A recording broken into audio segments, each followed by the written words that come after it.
บ้านจันแล่นจังหวัดขอนแก่นพุทธศักราช2559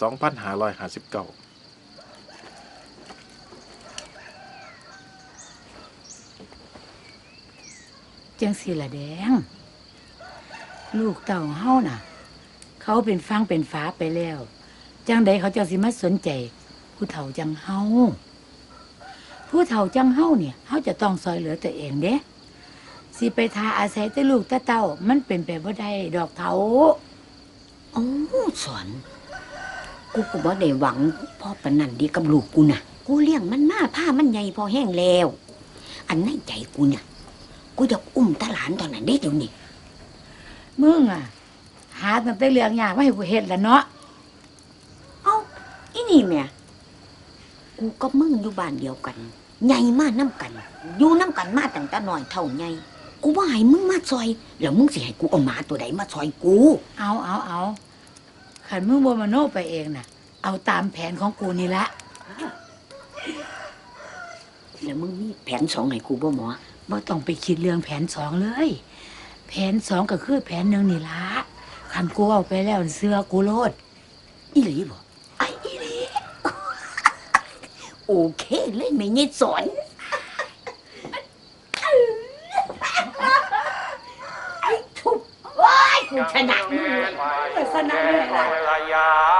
มาจากฝ่าเมืองคมมาเชยชมสององค์อ่อนมาเข่าวนถึงเพียงซ้อนสองนอนเอาแขนกายทั้งสองฝ่ายทุกลงสมประสงค์ทุกลงสมประสงค์ทุกอย่างว่ามาเยอะควรเล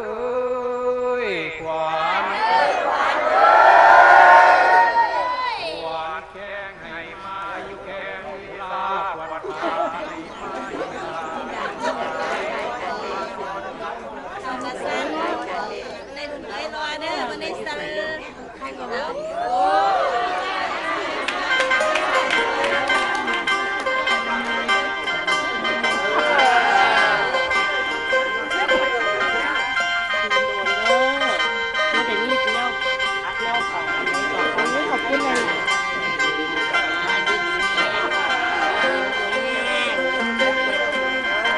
เศร้าเด้อเนี่ยพอดีเนี่ยเศร้า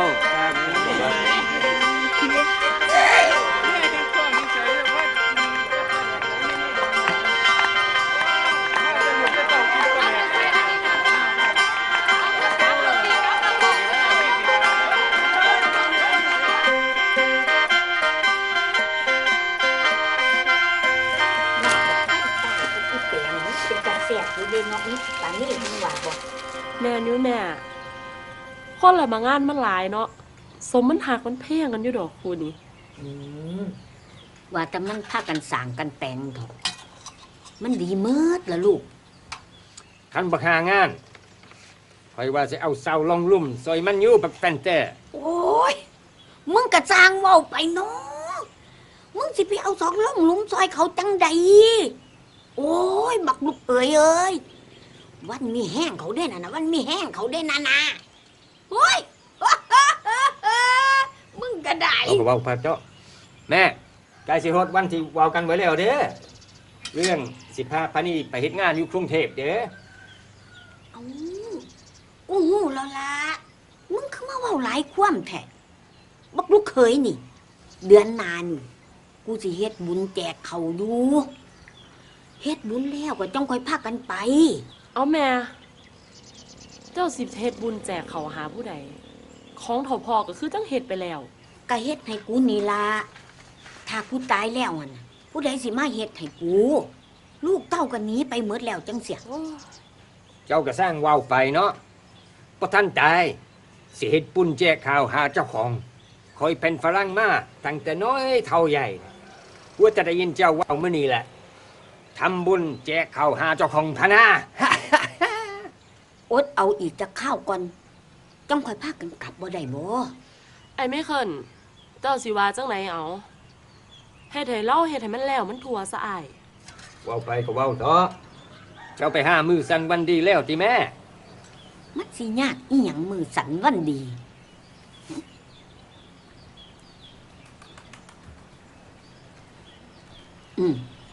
เดือนหน้าวันเสาร์ 6 โมงเช้า9 นาฬิกานำมันเลยไม่ขึ้น แล้วเจ้าสิไปจ้างนางมางำบ่คอยสิจ้างให้สวดแกงเลยก็ได้เด้ จ้างหนังจังใดกะจังว่ากูสิไปจ้างหมอลำเชี่ยวหักเชี่ยวแพงกูเนี่ยมางั้นเนี่ย เศร้ามันเปลืองเฮ็ดง่ายๆก็ได้ดอกแม่ เฮ็ดง่ายๆมันสิเป็นบุญเป็นงานบ่อีนี่แม่มึงก็ช่างหาเว้า เอาแม่เฮ็ดหลายมันก็เปลืองหลาย ใส่เงินหลายแม่ มึงสิให้กูตายสักก่อนบ่จังสิเอาเงินมันยัดใส่ปากกูนี่กูละงึดไว้ล่ะบ่คือเห็นบุญคุณของพ่อของแม่ แล้วตั้งแต่สิเฮ็ดไปเนาะพวกสูนี่ไปจ้างหมอลำมาเลยไม่ขึ้น บ่จะไปจ้างอีหยังหมอลำเอาเข้ามาให้จี้กันใส่หัวเจ้าตี ก็ยังว่ากูมักหมอลำกูอยากฟ้อนเนี่ย โอ้ไม่แม่เฮ็ดแบบนี้พระเจ้าสิบ่คุ้มครองแม่เด้ พระเจ้าแม่มึงตีกูนับถือพุทธ คอยสิจ้างนาง กูสิจ้างหมอล จ้างนาง ำหมอล นาง ำหมอลำ นาง หมอลำ นาง หมอลำ นาง หมอลำ นาง หมอลำ เดมอนโปรดักชั่นเฮาส์และอิสระภาพเอนเตอร์เทนเมนต์ภูมิใจเสนอเป้าไทยบ้าน2อีสานดิวโอซองตอนแจกข้าวหามีแดง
ความจริงนะแม่เอ้ยปูเราต้องปู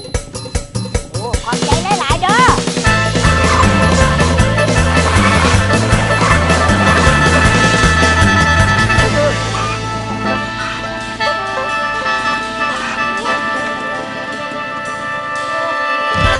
ขับรถสร้างบ่อย่างตายแม่มึงแท้เนาะเท่าแล้วก็ได้แบบนี้พระเจ้าบ่คุ้มของแม่มึงดอก มึงว่าอหย่างไม่เคยมั้งหนึ่งมึงด่ากูบ่ คอยเว่านำพระเจ้า แม่มึงเอ้ยพญาคุณพญาคุณอยู่บ่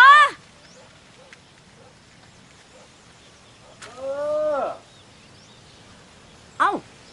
โอ้ยพญาคุณโอ้ยสำบายดีป่ะ ไปจังใดมาจังใดบ่เห็นหน้าเห็นตากันโดนแล้วเนาะเฮาอ่ะแม่ยีแดง โอ้ยก็ว่าสิมาจ้างหมอลำเชี่ยวข่อยนี่ล่ะแล้วอีเงินมันไปไสล่ะ โอ้ตัวบ่ฮู้ข้าวหยังดีง่วนเมียข่อยมันตายได้ครึ่งปีแล้ว มาสร้างว่าแถบัดนี้คือว่าข้าวกันแหน่พวกคุณเลยมีนานละแม่เนาะข่อยจังฝันเห็นมันช่วงหนึงว่าหั่นโอ้ยมาตายไว้ตายว่าแท้เนาะหั่นนี่เนาะ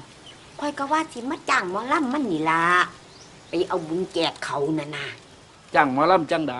ข่อยเศร้าลำแต่โดนแล้วตั้งแต่นวลตายพุ่นละซุ่มทีมงานกับพากันหนีไปเฮ็ดไห้เฮ็ดหน้ากันเบิดเหลือแต่ข่อยผู้เดียวโคโลสิไปลำจังใดแม่ยีแดง นางกูว่าแล้วให้จ้างนางเนี่ย มึงอย่าพักอยู่ซื่อๆขึ้นเอ้ากะรับให้ข่อยจักงานในเป็นหยังข่อยก็มาตั้งกวงตั้งไกลเนาะให้พ่อให้มันแล้วงานข่อยนี่บ่ต้องเอาไปหลายดอก กูว่าแล้วให้จ้างนาง โอ้ยแม่ยีแดงเอ้ยมันบ่มีคนล่ำแล้ว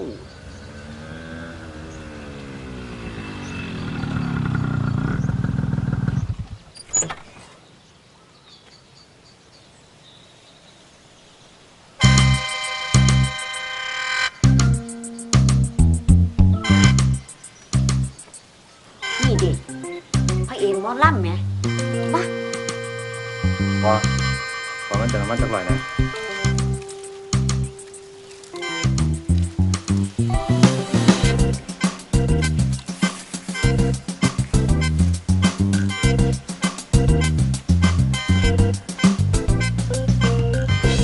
บาทกับมึงเอ้ย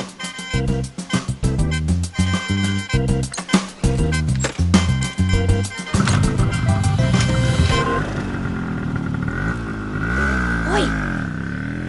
มารอคือพอแท้นี่แหละพระเอกหมอล เอาข้าสั่นแม่ข่อยก็สิไปหาเลาะบ้านเอิ้นทีมงานเก่าๆร้องเบิ่งก่อนเด้อ ำโอ้ยยังมันเป็นยังบุญยังคุณเนาะพอคุณเลยสมกับขี่รถมากหวังมาไก่อยู่ดอกเนาะ อ่อนซ้อนเดอ่อนซ้อนดินอ่อนซ้อนหญ้าอ่อนซ้อนสาวสาวนาพากันตุ่มห้องหมูอ่อนซ้อนควยบักตูมันเล่มหญ้าหล่อทงนาเหลียวบังปูป่าบอนน้ำห้วยหอมตาอ่อนซ้อนบวกควยนอนเกียกขี้ตมดมกลิ่นหอมหอมเฮาอ่อนซ้อนเดอ่อนซ้อนเฮาเกิดเป็นสาวไทยบ้าน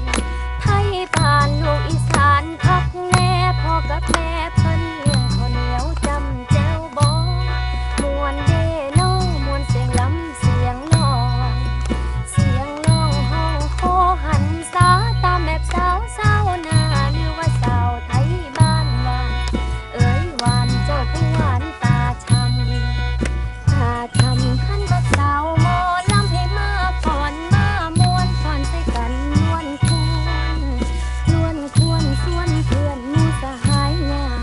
หยาบไงออกหาว่าแขนเป็นจังหวะเสียงแขนกระแอนลงเลยพอ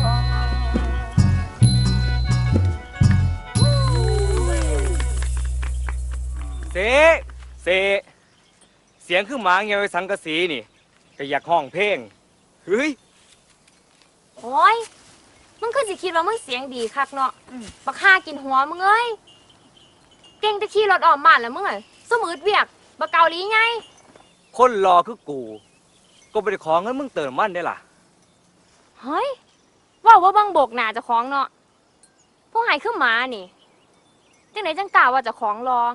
คือสิคิดว่าเจ้าของคักเนาะ ไอ้แค้นเจ้านั่นไปอยู่กับซุ่มบักหมานซุ่มบักทีเสนซุ่มเกาหลีไงเจ้าพุ่นไปเฮ้ย หนีค่อยกูสิเตือนบักเกาหลีไงหนีแหม่ กูบ่หนี ไปหรือบ่ไปสิไปหรือว่าไปเอาคนหายแล้วไป สวัสดีครับผมซื้อเคนอันนี้ก็คือหมู่บ้านของผมหมู่บ้านหมอลำหมู่บ้านน้อยๆไกลจากตัวเมืองขอนแก่น100 กิโลนอกจากเฮ็ดไร่เฮ็ดนาแล้วถ้าบ่ได้ไปเฮ็ดงานอยู่กรุงเทพก็เลี้ยงกล้วยนี่แหละครับเป็นอาชีพเสริมแต่ที่ผมเห็นคักๆกับกลุ่มผู้สาวแถวบ้านกลุ่มนี้กลุ่มพระอีวันกลุ่มผู้สาวเลี้ยงกล้วยกลุ่มใหญ่ในหมู่บ้านบ่ถูกทาสกันกับผมคักหันว่าอีวันแต่ยังมีไอ้สัตว์กับไอ้มาผู้บ่าวที่บ้านของแท้แบบออริจินอลหมู่พวกเราเขาพากันไปเฮ็ดงานกรุงเทพเบิดเหลือแต่เล่า2 คนนี่ล่ะหาอยู่หากินยิ่งนกยิ่งหนูตามภาษาไปหากินหมานคักผู้สาวบ่มีน้ำเขาดอก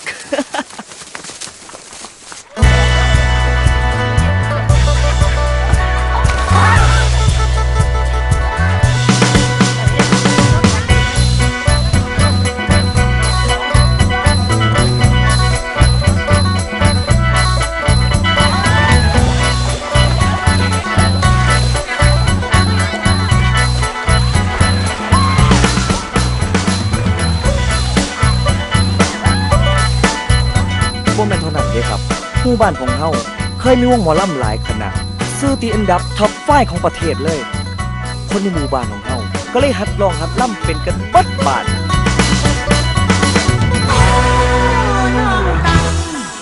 น้องตังพอพี่สิหายใจมันจะมาได้สักทีน้ำมูกน้องนี่มันเปียกเหมือน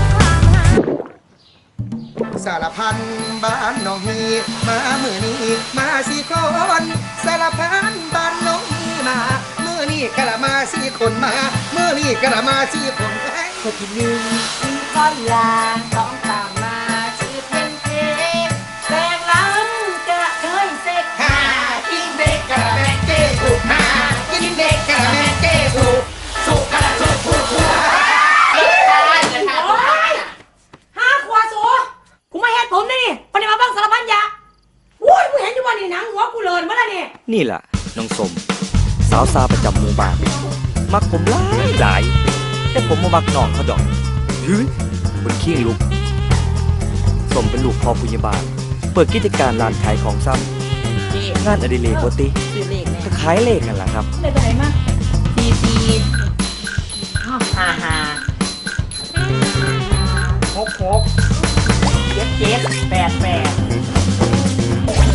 ส่วนโตผมติครับขนาดเป็นลูกหมอลำแท้ๆก็ลองหมอลำบ่เป็นของเขาดอกแล้วก็บ่เคยมักนำอันหมอลำยุคนี้มันต้องฮิปสเตอร์ยุคเกาหลีกันแล้วเบิ่งดูให้แก่งผมก็มีแต่เกาหลีอันไหนที่เป็นเกาหลีมักคัก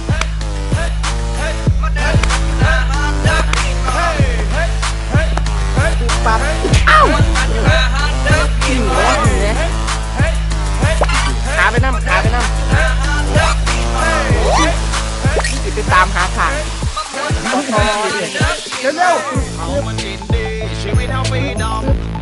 เต้นวัวมันนุ่งก่อนกูบอกมึงอย่าไปน้ำหมอลำหลาย Confidence Contest เฮ้ย3 ล้าน ตัวมันจะบาทอยู่300,000อ่านเบิ่งดีๆเงินรางวัลที่1 300,000เลยเด้อมึงซ้ำนั่นยังบ่พอยังได้ตั๋วเครื่องบินจากกรุงเทพไปเกาหลีอีกเด้เกาหลีเดี๋ยวพวกเขาก็จังป้อมทีมใส่กันเฮ้ย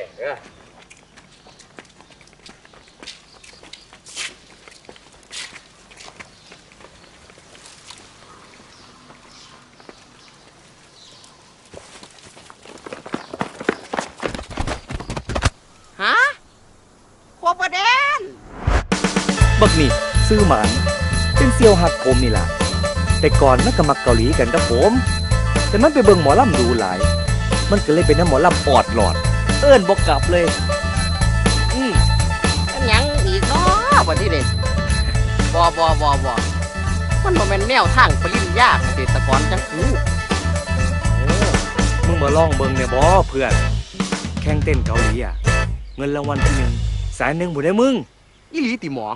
มึงว่ากูเว้าเล่นดิเซียวว่ะเข้าท่าคือว่าพอมึงสิตั้งวงหมอลำใหม่ติ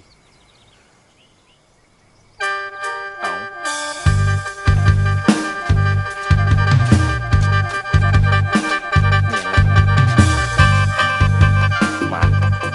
มึงว่า2 คนนั้นเป็นบ้าบ่วะที่สุดของที่สุดเลยหมอนี่ละฝ่ายกับบักจอดเป็นลูกหมอลำโดยกำเนิดได้เป็นกิ๊กโกประจำหมู่บ้านมือหนึ่งต้นมันพากันขี่รถลมจากกิ๊กโกไทยบ้านจักกายมันเป็นแบบนี้ได้ยังไงกับพ่อจัก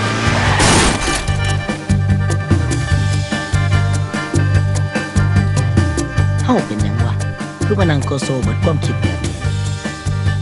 จักพ่อหมอหรือว่าเฮาถ่ายอย่างจักอย่างวะเหล้าขาวขวดน้อยเท่านั้นแล้วใส่เงินเส้นจัดไปเอายาวพี่น้อง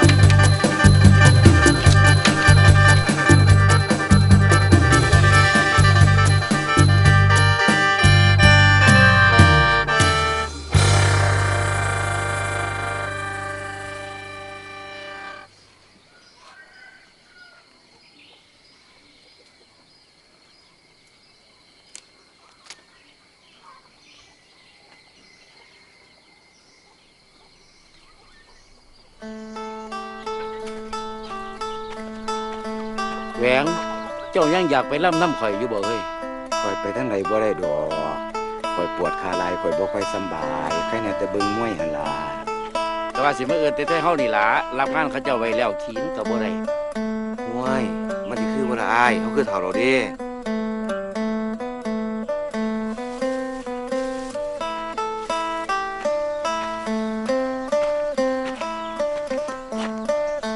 ม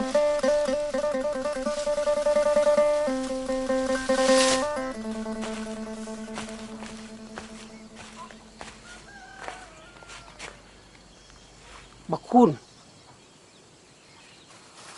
เฮาว่าสิเฮ็ดหมอลำใหม่อีกจักเทื่อตัวไปซอยเฮาอีกจักเทื่อได้บ่หมอมึงยังว่าท่านหลาบท่านจืออยู่บ่มึงคิดบ่ว่าแต่ก่อนมึงเห็นอย่างลงไป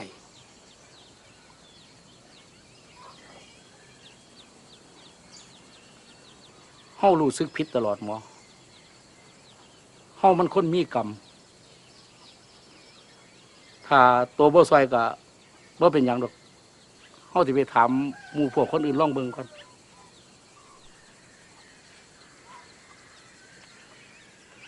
นี่กับพ่อเยสมพ่ออีวันแล้วสิบ่ค่อยถือกันกับพ่อผมดอกจักเขาเจ้าผิดกันเรื่องหยังผมก็บ่รู้ผิดกันตั้งแต่ผมน้อยๆแล้วอู้สู้ผู้เฒ่า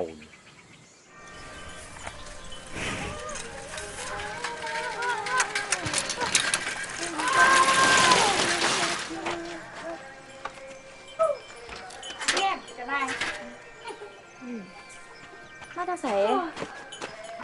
มาแต่หาชีรถเลน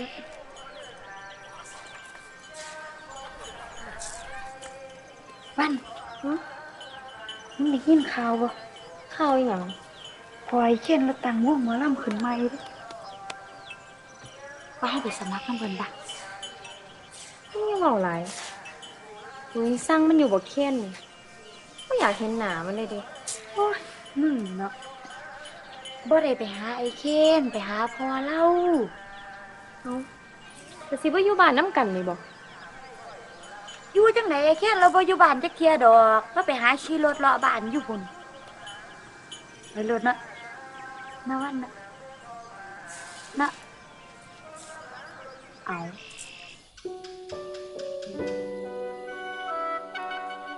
พอไอ้เคนแล้วตังวงหมอลำขึ้นใหม่เด้ว่าให้ไปสมัครน้ำเพิ่นบ่เสเสียงคือหมาเงี้ยไว้สังกะสีนี่ก็อยากห้องเพลงเฮ้ย มึงสิมาหยาดนะกูเฮ็ดหยังบักห่านี่แหม มึงจะไปหัดเต้นกินล่ำกินเด้อพอบ่มักเด้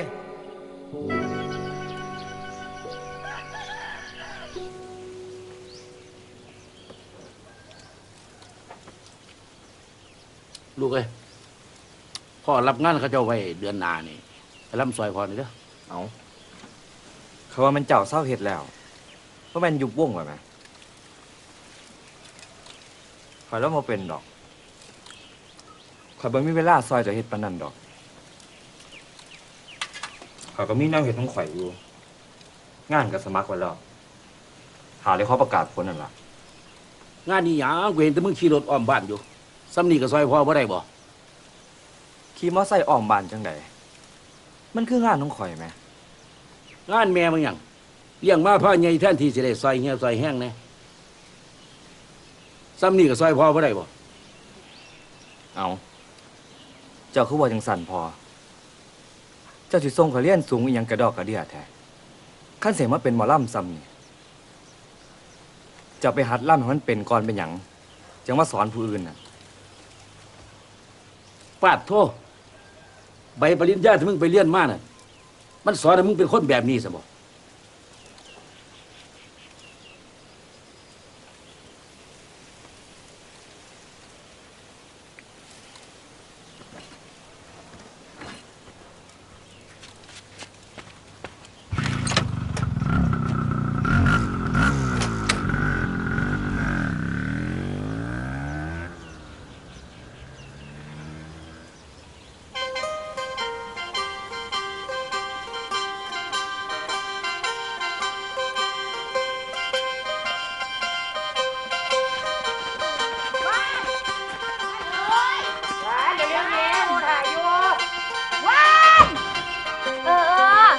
แล้ว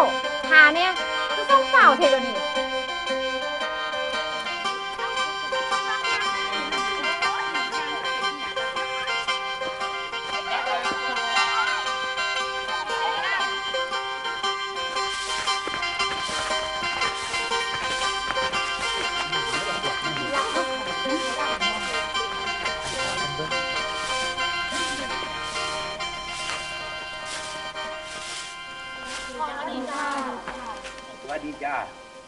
พากันมาอย่างละละ อันหมู่หนูว่าสิพากันมาสมัครเป็นหมอลำแหม่จ้าพ่อ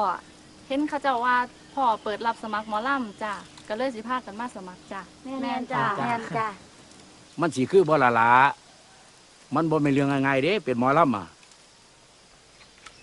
พากันลำเป็นอยู่บ่ ลำเป็นจ้าต้องเบิ่งเนาะพ่อเนาะเดี๋ยวอ่อนหมู่หนูลองลำให้ฟังเบิ่งก่อนก็ได้จ้าหนูอยากเป็นหมอลำอีหลีเนาะพ่อเนาะ น้องพ่อเนาะ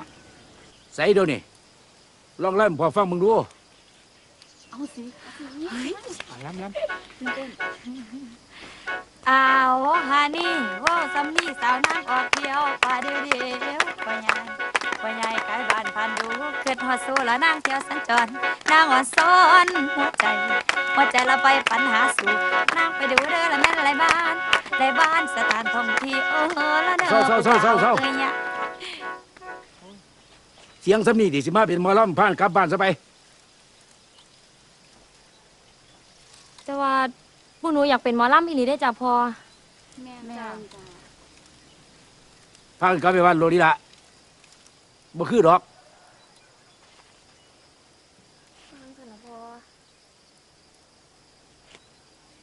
ตกตะลึงได้แต่เกิดพะนางบ่เคยเจอแนวนี้จักเถือเพิ่นนั่นบอกให้เสือทำตามคำอ้อยเว้าใจเฮานี่ก็สั้นสาย ความรู้สึกบอนทายไข้กอดแม่พะมานดาบัดยามว่าแขนหลับสร้างวุ่นดีเหลือหายบัดยามคายแขนแล้ว เป็นวังเวงบอกคือเก่า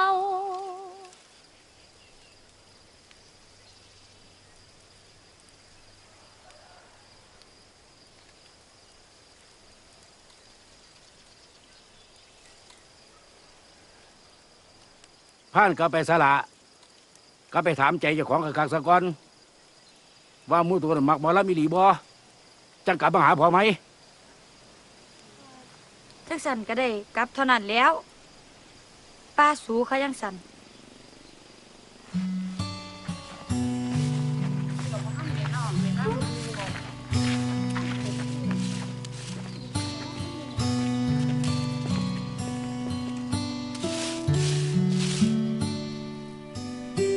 เพิ่นนั่นบอกให้เสือทำตามคำอ้อยบอกใจเฮานี่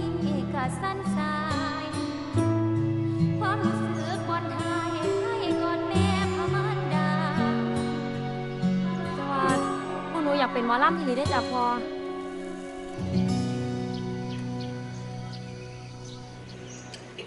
ที่บอกเก่าเดือนหน้าวันเสาร์ที่9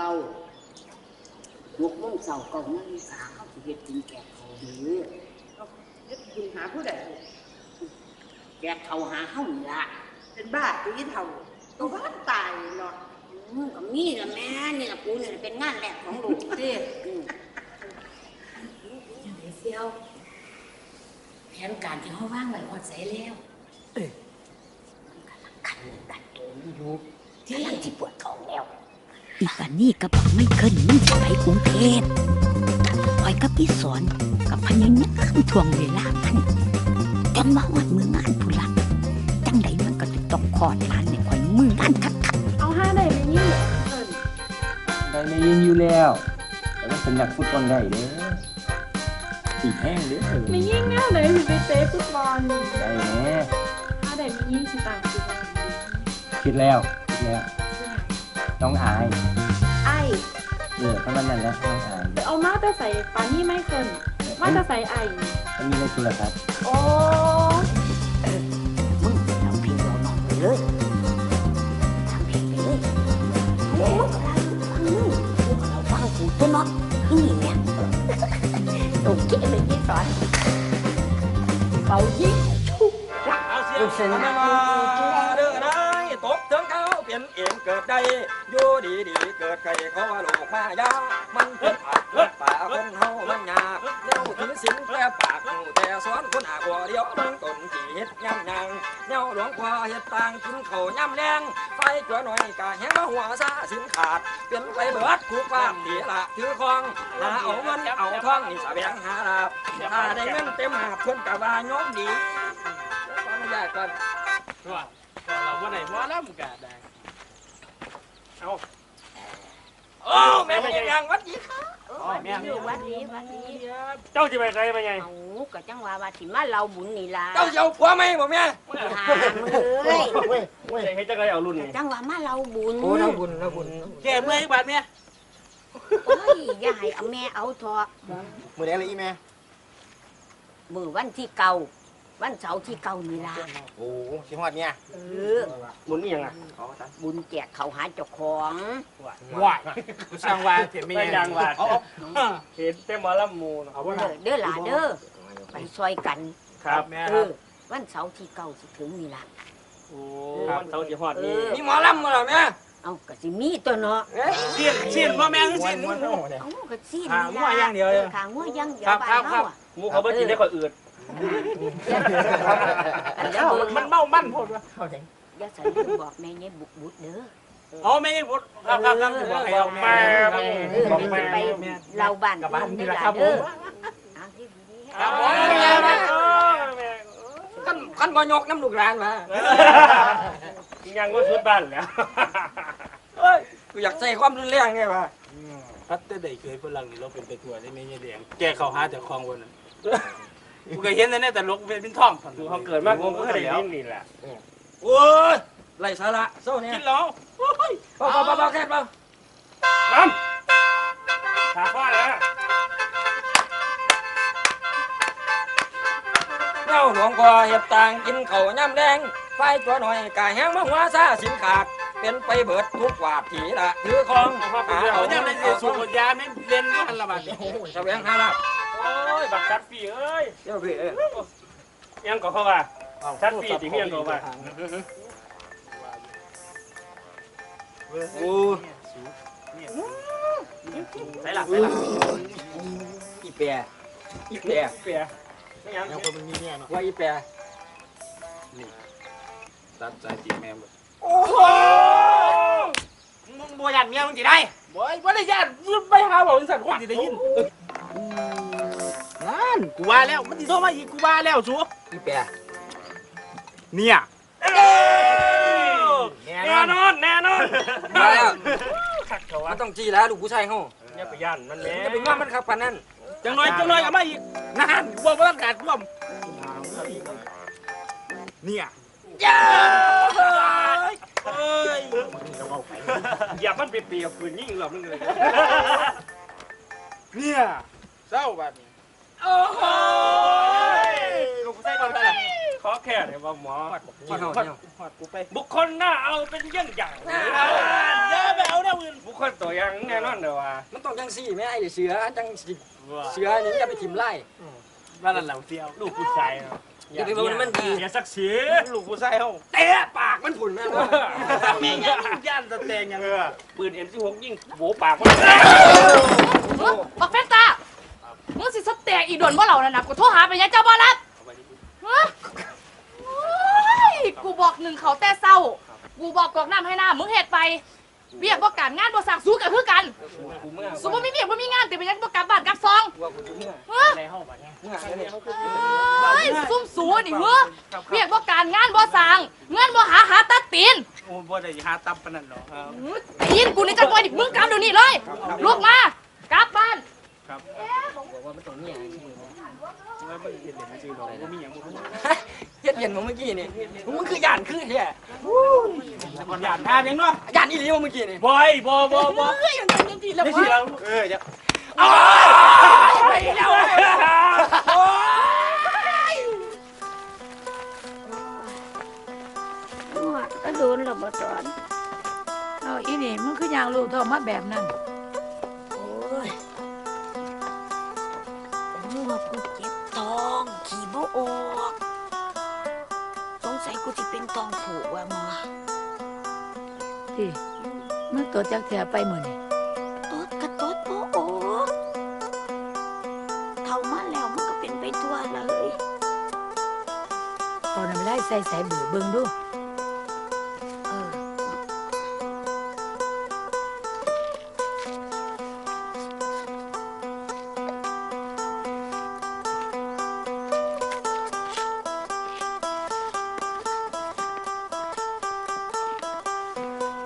คือบ่เศร้าละหมอ บ่เศร้าติตั้งแต่เศร้าๆข่อยก็ย่างหาเราหมู่พวกแถวบ้านหนองใสเฮานี่มาซอยมืองานเฮาแต่ว่าไปบ้านใดก็บ่มีผู้ใดอยู่ปิดบ้านเงียบมัดถามคนรอนั้นเขาเจ้าก็ว่าลูกเต้าพาไปอยู่กรุงเทพหมดแล้วบ่ฮู้สิเหลือไผอยู่เฮ็ดบุญนำไผเนาะหั่นนี่เนาะเฮ้ยเครียดลงก็เพราะสงสัยฉี่บ่ออกแท้ๆข่อยว่าปากกอบความจังสั่นใส่โปรโมชั่นอหยังวะเด็กดังเอ้ย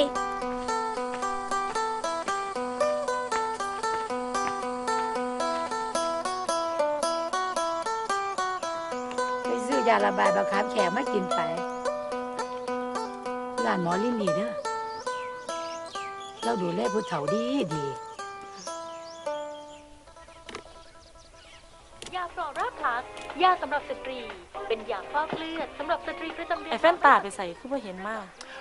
แกย่างวายาเบาหอดมันไปหาสแตกเหล่าอยู่ใส่กับบ่หูนี่เวียกบ่การงานภาษาได้เธอบ่สัตสิอยากมีผัวใหม่ตีเว้าแล้วกูฮ้อนกูสูญเวียกบ่การงานบ่สร้างเด้อแต่สร้างคือหยังนี่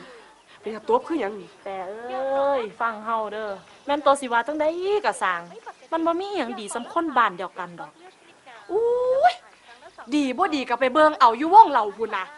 สิอยากมีใหม่ให้หยังกะสั่นบ่คือเธอดอกมีผัวฝรั่งชีวิตก็ดีลูกก็ออกมาหน้าตาดีผัวรอผัวรวยพร้อมแหม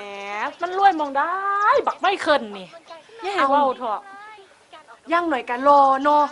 เธอน่ะโชคดีแล้วมีลูกพร้อมลูกสิได้ออกมาหน้าตาดีๆเนาะ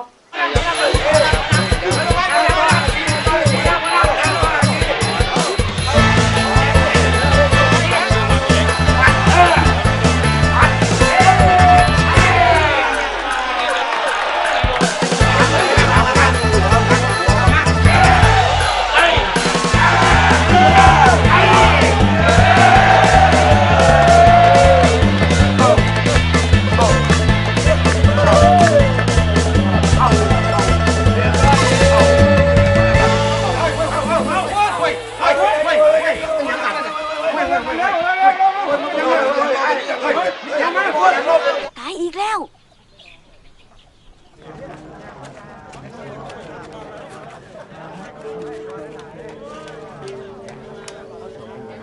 เอาเลยครับแก้นบักลามุ่นมากพ่อแม่เจ้าก็รักษาไปเด้อไว้หลายครับ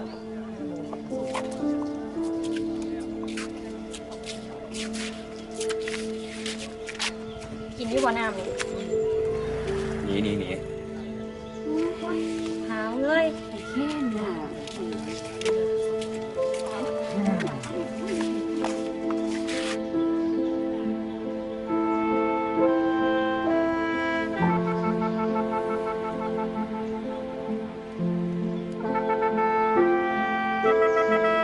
ยังเด้อ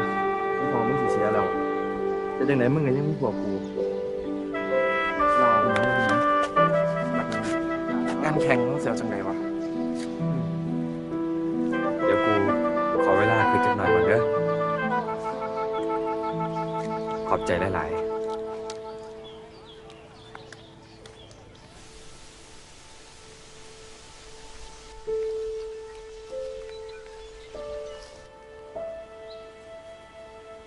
ข่อยแล้วมาเป็นดอกข่อยบ่มีเวลาซอยจะเฮ็ดปานนั้นดอก ซ้ำนี่ก็ซอยพ่อบ่ได้บ่ จะไปหัดล่ำให้มันเป็นก่อนเป็นหยังจังว่าสอนผู้อื่นน่ะ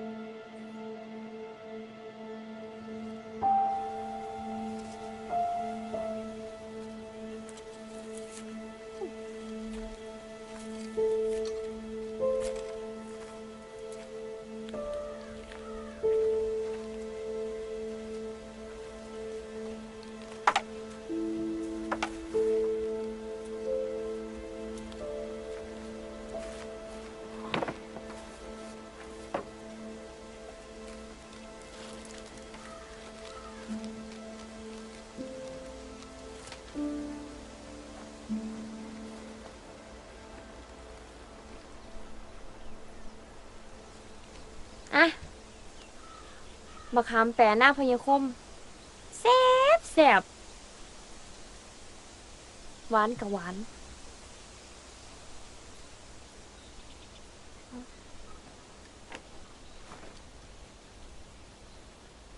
เสียใจน้ำเด้อเรื่องพอเธอน่ะอย่าคิดหลายเด้อ ตอนนี้บ่อยากเว้าน้ำไผขออยู่ผู้เดียวได้บ่ เอ้ามึงก็อยู่ผู้เดียวได้ล่ะตอนนี้ หนีเด้อหนีเด้อหนีไก่ตีนกูเด้อ ห้วยบักฮ่านี่แม่มึงอยากอยู่ผู้เดียวมึงก็อยู่ไปโลดบักฮ่ากินหัวมึงอยู่ผู้เดียวโลดห้วย อีหานี่แหม่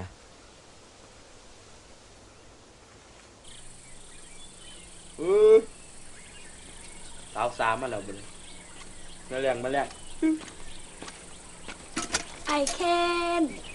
น้องสมให้กับเขาวมาสู่ไอเคนกิน บักเกน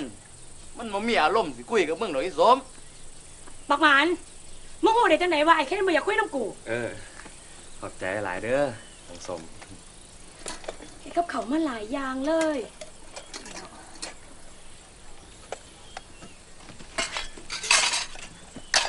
เขาก็เป็นกระสันแตกมีทั้งลาบหมูสมปลาน้อยอมไก่กับนี่ก็แน่แซ่บๆน้องสมเฮ็ดมาไอ้เค้นกินเพราะว่าน้องสมน่ะหักไอ้เค้นหลายบักหมาน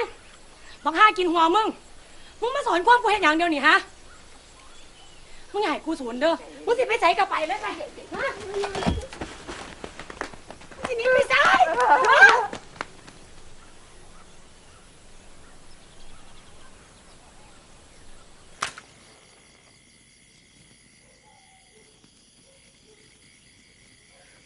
พ่อแม่เอ้ยลูกมากราบขอขมาลาโทษพ่อกับแม่เด้อแต่สิ่งใดว่าจาใดที่ลูกได้เฮ็ดผิดพลาดไป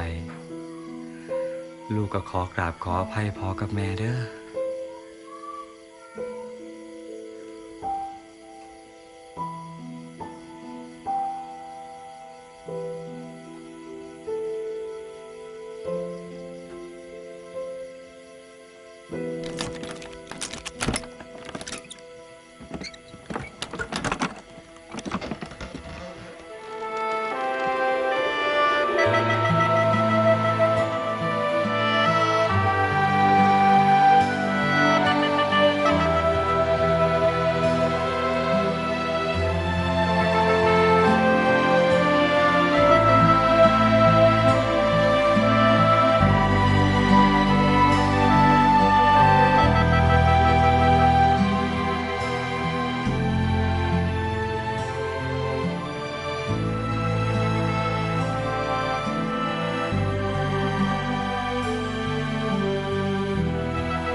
หมอลำจังใด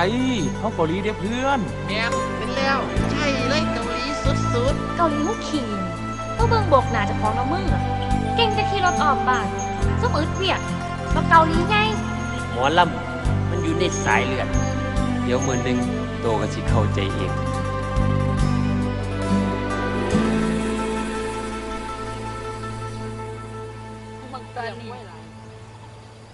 เป็ด พี่สีหยัง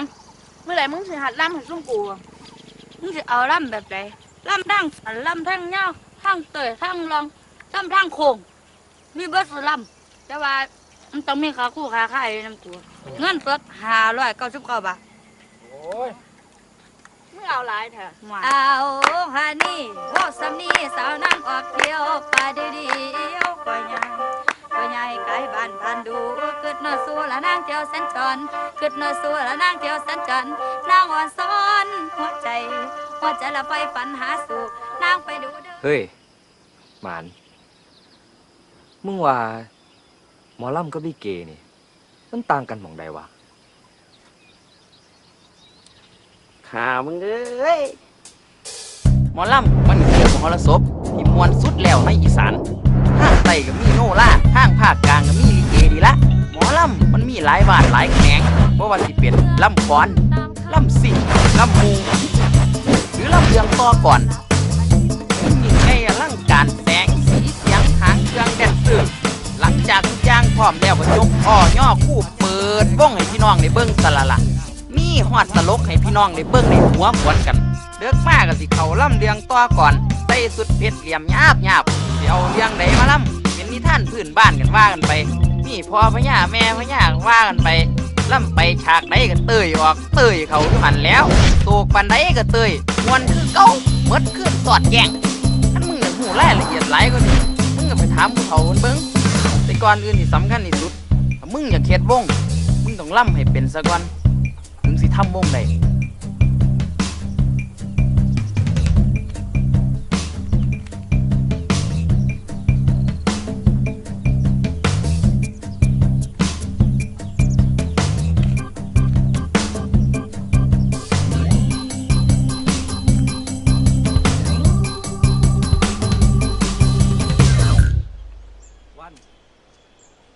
สอนกูล่ำแน่กูอยากเป็นหมอลำวันสอนกูล่ำแน่วันสอนกูล่ำดูกูอยากเป็นหมอล นี่หยังเดี๋ยวนี้ ำสอนเขาล่ำแน่เขาอยากเป็นหมอล มึงสิไปไสกับไปเด้อ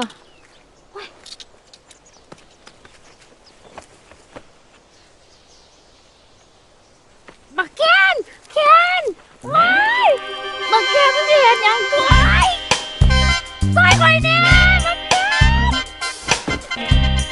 บักฆ่านี่เว้ยบักฆ่านี่มึงสิเห็นหยังกู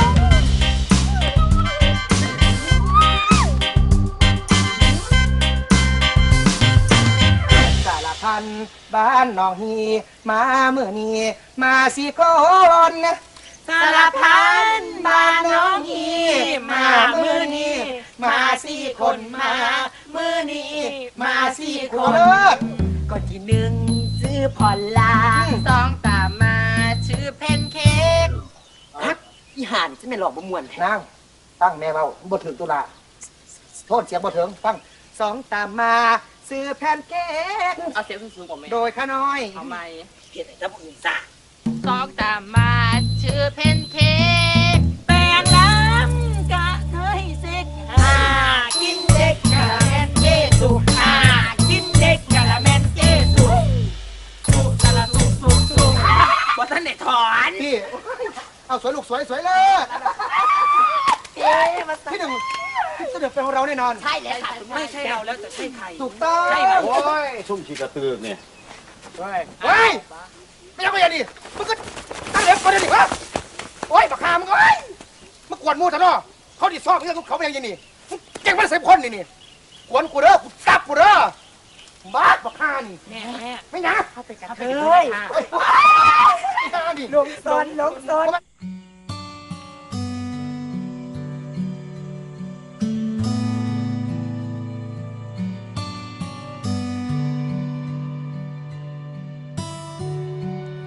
สอนเขาล่ำแน่เขาอยากเป็นหมอลำ บักแคนว้ายบักแคนมึงสิเห็นหยังกูไอ้ฆ่านี่แม่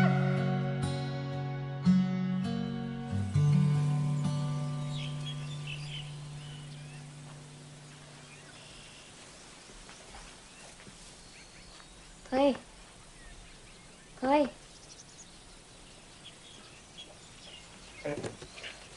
ไม่อยาก ถ้าเอาขนมมาฝาก ขอบใจเด้อ เศร้าเจ็บระบอกแขนอ่ะ ภาษาซ้ำนี่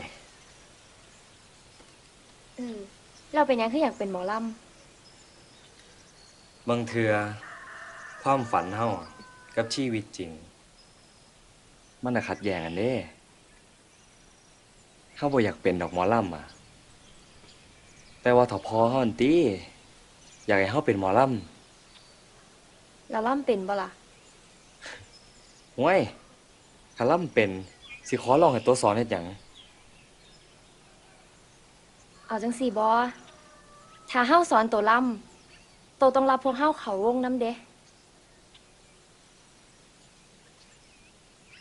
โอเคเฮาตกลง แต่ว่าโตต้องสัญญากับเฮาก่อนเด้ สัญญาอีหยัง พวกโตต้องมาซอยเฮาสร้างวงหมอลำวงนี้ซอยกัน เอาจังสันเลยบ่ เออถ้าโตรับบ่ได้เฮาก็สิบ่รับพวกโตเขาวงคือกัน โอ้ยกะล่าล่ำซ้ำนี่รับตาล่ำก็ได้ตัวเฮ็ดตามของทำไว้พ่อกับแม่ตายไปโตเฮาได้จำจือบอกกับทางอีน้องนางลาให้อยู่คอยยามเมื่อแสงแดดคอยให้เฝ้าลวงขึ้นมาน้องสิเตรียมจัดหาเฮ็ดแนวคอยตอนพ่อซ้ำนี่ก็หัวแล้วว่าลำเป็นน่ะนะสอนเฮาลำให้เด้อ ได้แล้วหมดเวลาลงแล้วการลำสิได้อวย ละเมิดเวลาขึ้นถือบ่นี่ ถึก ละเมิดเวลาลงแล้วการลำสิได้อวยตอนนี้พวกเขามีเวลาอยู่15 มื้อก่อนงานบุญแจกเขาของแม่ยายแดงสิเริ่มเรื่องเสียผ้าเครื่องเสียงเครื่องไฟก็ต้องเป็นห่วง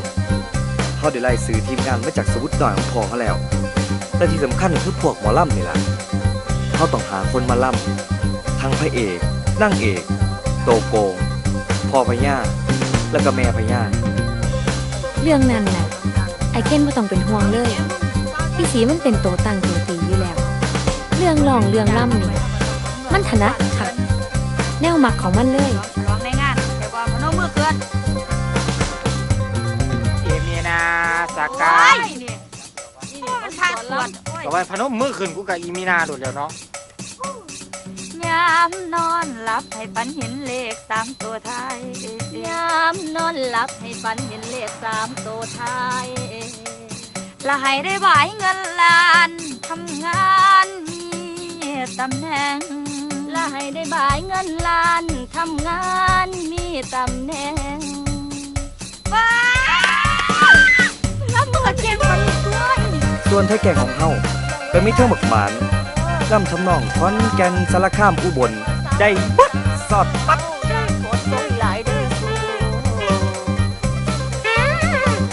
ไอ้ซ่านหมอลำออดแตกมักหมอลำขอสายเหลืองกับไอ้พัดเมียเล่าแดนเซอร์เก่าวงหมอลำ ใส่แต่เต่าฟานเนี่ย ปะน้องสุภัตตา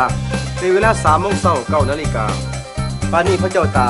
คงสิขี่สายหลอกไปถ่ายเส้นทันแล้วเสด็จพี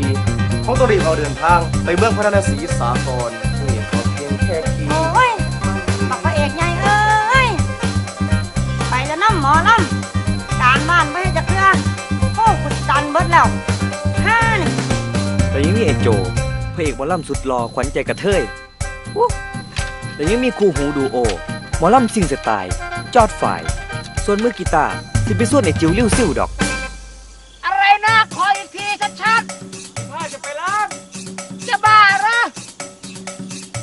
เดินทางมาจากกรุงเทพมีดนตรีขึ้นละ1,500มาเกี่ยวเขารับจ้างมือละ300ที่เด็กกูเด้เบิ่งบุคลิกดูการแต่งตัวกูเนี่ยและพาหนาผมเขาเป็นเรเก้เคยได้ยินบอกเร่ เล็กๆเก๋ยังเราเขาขวดเดียวผมไปล่ะนี่กระซุ่มแม่งของแง่งแก่งสารพัดจะเป็นคักมาสู ส่วนเจ้าคอยสิเป็นคนสอนให้เองโตตั้งแต่หัดลองหัดล่ำเลย นาฬิกาแลนจอ สิจำห่างได้ห่างลางเห็นบ่ ได้ รับมึงได้ สินิตาคุณขึ้นมาข้อสวนกัน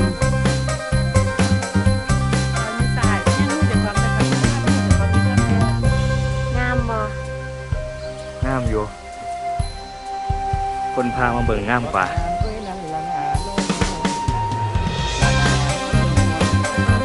นี่ล่ะแม่ลาตรีศรีวิไล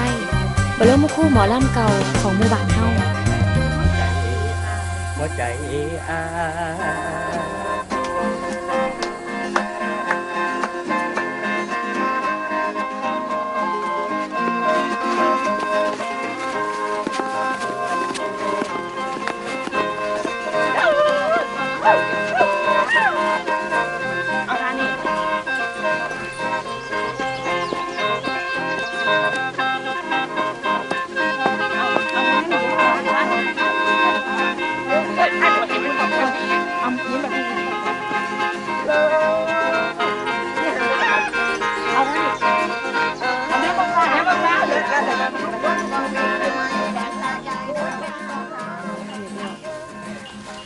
เป็นหยัง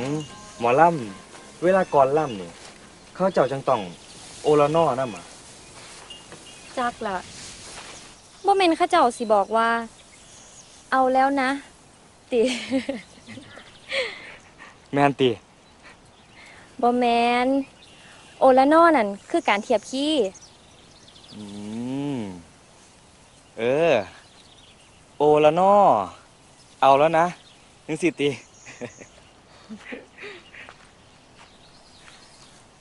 ขั้นสันเขาสิโอละนอเจ้าของเด้อ เอ้า เอ้า เป็นบ้าบ่อยู่ในสมองน่ะคิดแต่เรื่องนี้บ่บ่อยากอายค่อยบ่ เอ้าเจ้าของก็คิดลึกแท้โอละนอหมอล่ำแหม เอาบ่ เออ คิดไปฮอดใสแล้ว ไปสิไปหูเนาะ ละเมิดเวลาลงแล้วกาลำสิได้อวยนาฬิกาแลนจอ สิจำห่างได้ห่างลางมือหนามาสอนเราต่อหน่อยเด้อ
อย่าให้พอข่อยหูเด้อว่าข่อยมากับเจ้า เอาเป็นอย่างคือยานพอคักแท้ บ่ได้ยาน แต่บ่อยากให้เราคิดน้ำซื่อ แล้วแบบนี้สิเป็นหมอลำเป็นจังใด ๆเรื่องนั้นน่ะบ่ต้องห่วงดอก บ่แมนหมายความว่า พอวันสิบวาบ่ถ้าหูว่าวันมาเฮ็ดวงหมอลำน้ำเฮาอะ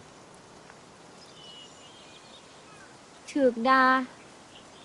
มันบ่ตายคือคนขากันดอก สิไปย่านเฮ็ดหยังอีสีน่ะ มันไปส่วนซุ่มพี่น้องที่เป็นหมอลำเก่าน่ะมาซอยเป็นหางเครื่องอยู่เด้อแต่ว่าบ่รู้สิได้น้อยได้หลายซำใด ฝากขอบใจอีสีมานำเด้อแค่นี้ก็สุดยอดแล้วฮิปสเตอร์ครับ อีหยังฮิปสเตอร์ มันเป็นภาษาวัยรุ่นในเมืองเขาใส่กันอะ ข้อยบ่รู้เรื่องน้ำเจ้าดอก วันจบปอใดก็ฮึ เอามึงสิมาหลอกว่ากูโง่ตินี่เห็นว่ากูก็จบม.3 น้ำอีเดือนอีสีอีแหวอยู่ได้ล่ะ บ่แมนก็อย่าขึ้นกูขึ้นมึงไรแหมที่ถามนี่เพราะว่าเรียนจบ เป็นหยังคือบ่หาไปเฮ็ดงานน้ำบ้านน้ำเมืองเพิ่น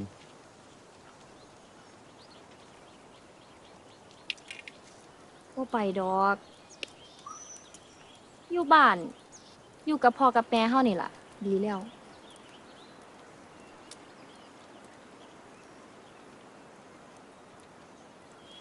เอาตีเขาเห็นหยังเป็นบ้าติ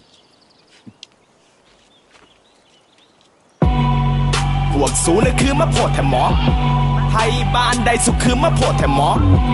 ยางกวนตีนสุขคือมาโพดแถมหมอและคือมาคักมาแน่สุขคือมาโพดแถมหมอไทยบ้านใดสุขคือมาโพดแถมหมอและคือมาคักมาแน่และคือมาโพดแถมหมอและสร้างมาเฮ็ดกันได้สุข เป็นไดเฮาซ่อมใส่หรอวะ สอบซูมือเรื่อย เรานี่บักเคนไม่ใส่วะ ๆแต่มันมีผู้สาวนะมันบ่สนใจการซ้อมเลยเนาะ แมนตรงนี้มาเห็นหนามันเลยครับ แต่ผมเฮาเซลจังไดวะนี่ว่าใกล้มือแล้วเด้กว่าจังสี่ซะ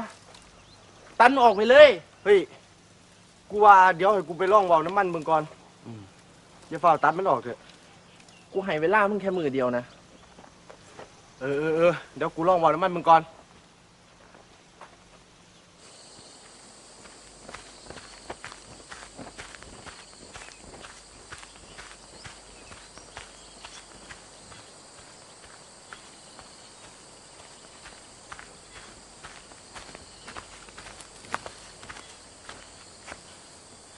มึงจะเอาจังไดนี่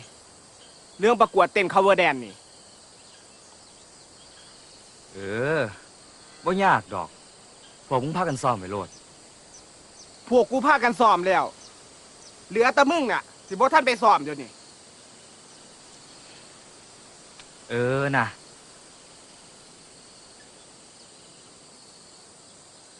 มึงถิ่มหมูบักถิ่มหมูถิ่มหมูไปความฝันของเรากับบ่มาสานต่อบักสิเด้อมึงเอิ้นกูเฮ็ดหยังมานี่ดู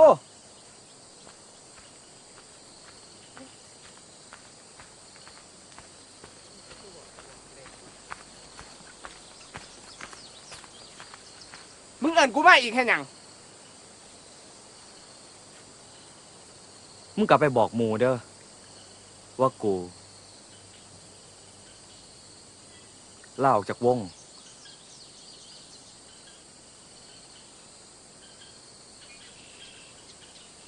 บักบอดี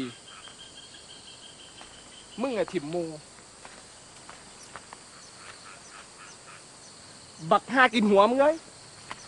มึงอะถิ่มหมู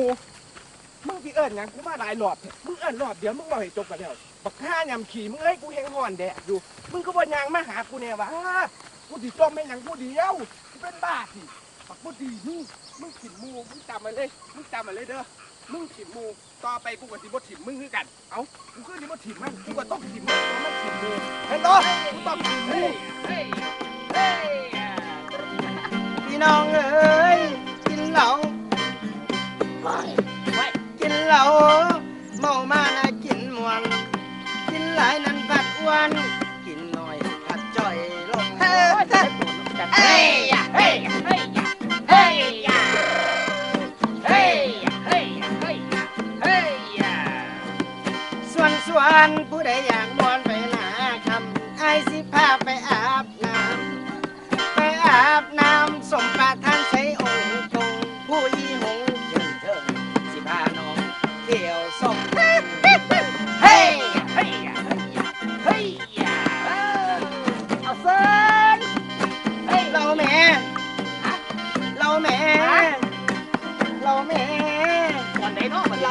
โอ้เรา นี่เดียวกัน เรา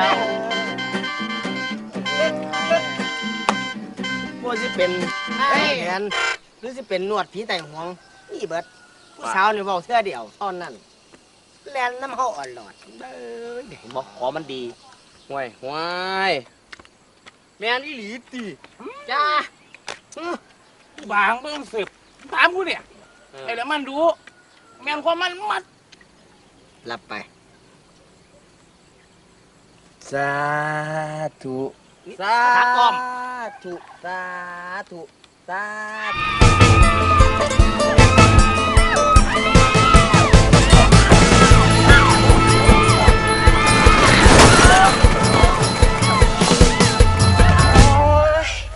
อีแป้งล่ามอีหามึงเป็นจังได๋เนาะหนากูบานเนี่ย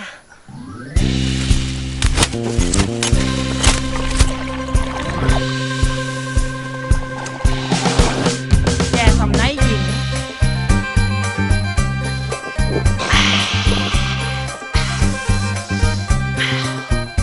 โอ้เจ็บแผลเป็นหย่อนมึงแต่ยี่ห้าเบิร์กับผู้ชายหลายตัวลมมึงก็อย่าสิว่าตะกูหลายถอมูสุนันลากับขับรถนี่นะนั่งรถดินไปดินมาแล้วก็ว่าตะกูแนมตะซุ่มผู้ชายกูที่ผ่ากูเช็คหนักเกินหนากูเล่นเสียสมมันสนับแนกจบเป็นนั่นเฮ้ยมีกระเทยอยู่บ่เคยมีอย่างน้ำมูเคยมีอย่างน้ำมูบ่มึงอ่ะนะโตมึงอ่ะนะเสื้อผ้ามึงอ่ะมึงยืมผู้ใดมาว่าตะกูนั่นละมึงก็จะกับมันนั่นแหละบ่ได้จุบด้วยค่ะเขาใส่แล้วเขาว่าเก็บพ่อกูเก็บกับว่ากูจุบทุกทานเศร้าคุณไม่ทำการสุริยกันให้หนังจะได้กันมาทำกันแล้วเฮ้ย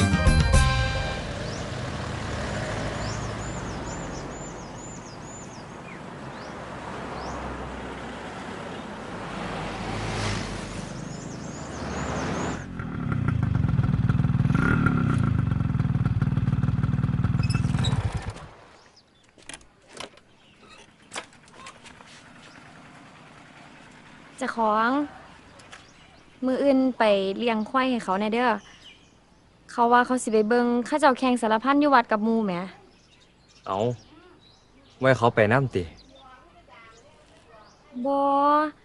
มันสิบ่มีคนเบิงควายให้แหมเด้อเจ้าของเด้อ เออก็ได้ หัดล่ำให้ควายมันฟังอยู่นั่นล่ะเดี๋ยวมืออื่นสิซื้อลูกชิ้นไปฝากดอก ขอบใจเด้อ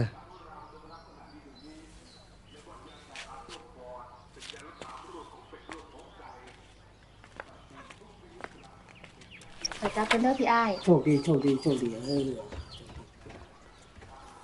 เอ้าน้าแตนไปจังใดมาจังใดนี่จ้า มาหาพี่อ้ายนี่ล่ะอีหล่าเป็นยังไงบ่พอกันโดน เป็นสาวไว้เนาะ จ้า ไปคนเด้อเป้า จ้าหน้า จ้า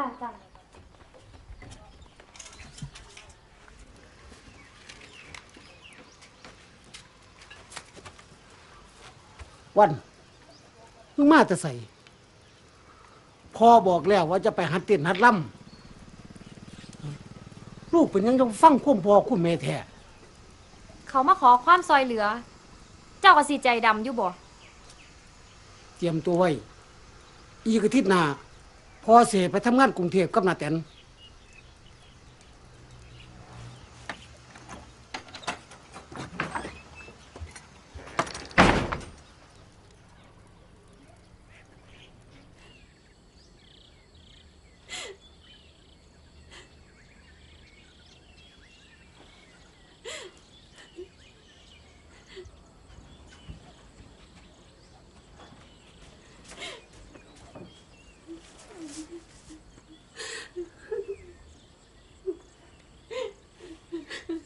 อย่าไปทราบพ่อมึงก็เป็นคนจังซี่แหละลูก ลูกทั้งหลาย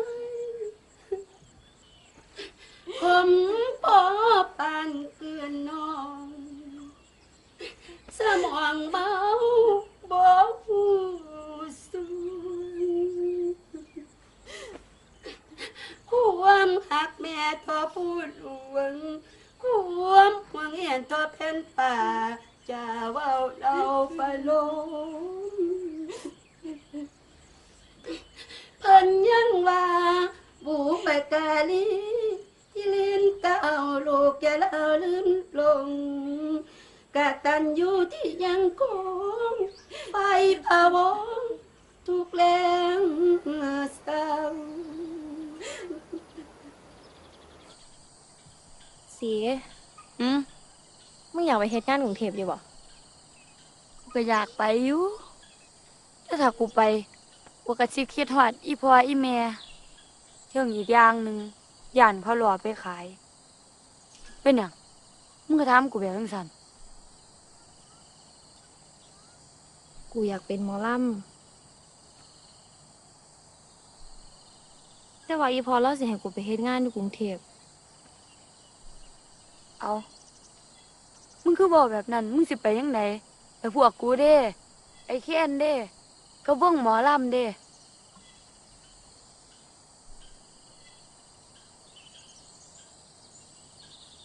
อีพอเราสิให้กูไปมื้ออื่นกับน้าแตน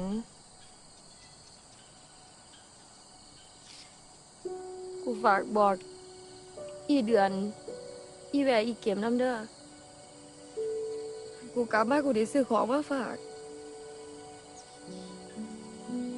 แล้วมึงสิไปยังไงกูได้จะไปเลี้ยงควายนะมึงกูไปก้นนี่ปูไปแย่ไข่หมดแดงไปเก็บผักหวานมึงสิมากินอาหารมึงกู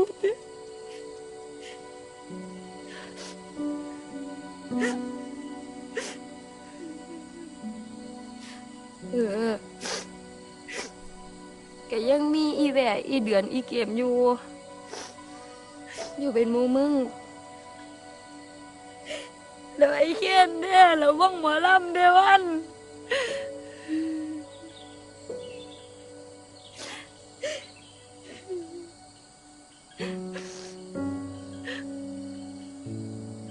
กูก็อยากอยู่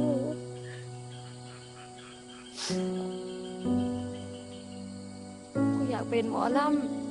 ำอยากใส่ชุดหมอลำแต่กูคงสิบ่มีวาสนา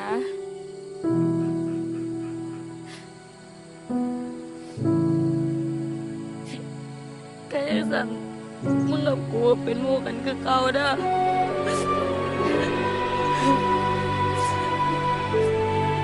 อย่าลืมกูเด้อ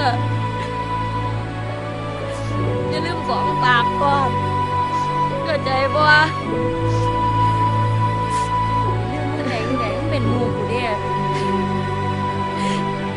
มึงเฮ้ยไห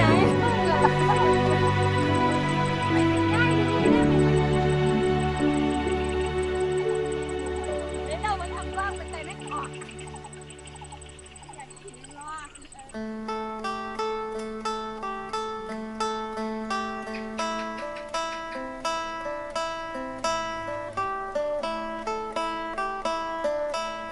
สาธุ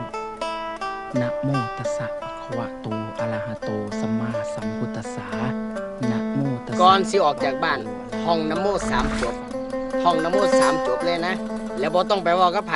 ถ้าแล้วบ่ต้องไปเว้ากับไผนอกจากคนที่มึงมักเท่านั้น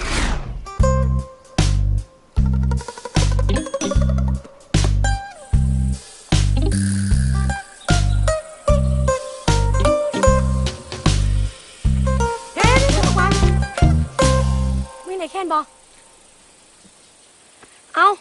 มึงบ่มีหูบ่มึงบ่ได้ยินบ่ได้คนถามกูถามบ่มึงเห็นไอ้แค่นบ่ไอ้แค่นอยู่ไสโอ้ยมึงอย่าให้กูสูญเด้อกูถามมึงว่าไอ้แค่นอยู่ไสโอ้ยมึงสิตอบกูหรือบ่ตอบกูตอบมึงแขวเฮียได้บาดนี่ฮะเฮ้ยทำไมตอบมึงแขวหูซะเนาะบาดนี่ฮะบอกแล้ว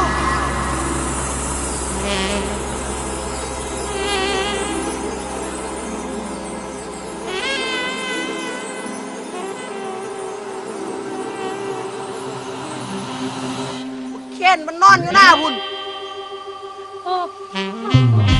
เบาแค่นี้จะเป็นเบาเนี่ย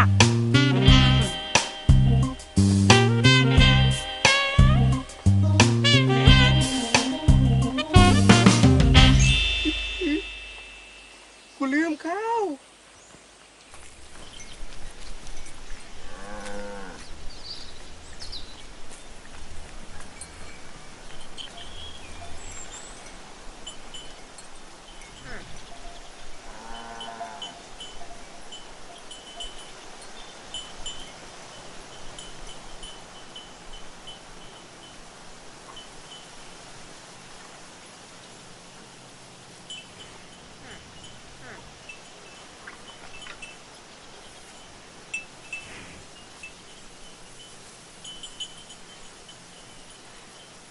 ระเบิดเวลาลงแล้วกาลำสิได้อวยนาฬิกาแลนจอสิจำห่างได้ห่างลา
ยังมานี่สมยำบักหอยแล้วแกนสมเจ็บเป็นยังไงเนาะเหลือจังสิเศร้าออกวันนี้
บักเค้นมีอย่างเราพอกูก็เท่ารุ่นพ่อมึงเลยเด้อบุขอเว้าคำเดียวให้มึงจำไว้มึงน่ะห้ามไปยุ่งกับวิวัฒน์ลูกสาวกูอีกเด็ดขาดมึงน่ะได้เลือดพ่อมึงคักๆเลือดซัวๆทุยบักคูนพ่อมึงมันรับบ่เป็นดอกแต่มันจะเป็นมะล่ำแห้งเพราะว่ามันมักสาวมะล่ำกูเป็นเซียวมันน่ะกูซอยมันมาตลอดแม้แต่ผู้สาวของกูยังหลีกทางให้มันกูกับมันตั้งวงรวมกันพอวงดังแล้วมันก็แต่งงานกับนวลมันบ่เคยมองเห็นหัวกูเลยแถมน้ำซ้ำไล่กูออกจากวงอีกต่างหากหาว่ากูนี่มักกับแม่มึงไปสลาไปอย่ามาหลอกมันเถอะถามมาหักมันจริง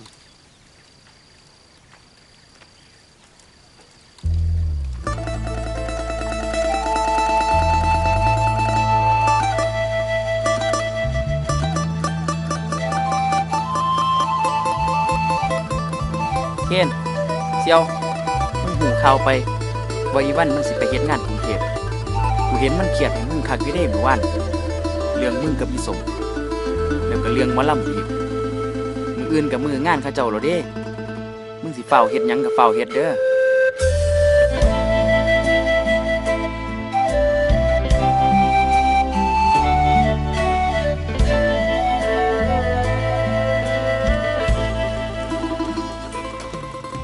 เก็บท้องแล้วบ่ลูกละอันนี้ บอดอกแม่บ่ทันได้9 เดือนนี่แหม่คือสิเจ็บไว้ว่าแท้ที่แม่ก็ได้เนาะ จักละเนาะแม่ก็ว่ามันเจ็บท้องที่สันดอก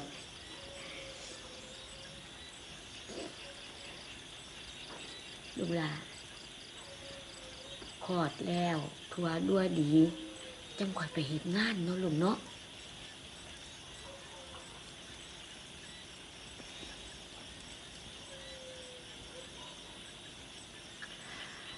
ขั้นถ่ายขอสะกอนมันกับว่าท่านงานเนี่ยไม่เคินแม่แต่ไม่เคินแล้วอยากทำงานแล้วฟ้าวไป เดี๋ยวนี้ย่านแต่เขาสิได้ผู้ไม่สะกอนแม่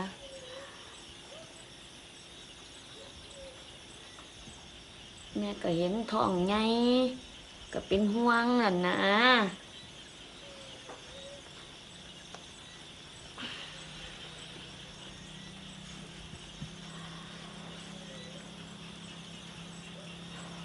นี่แม่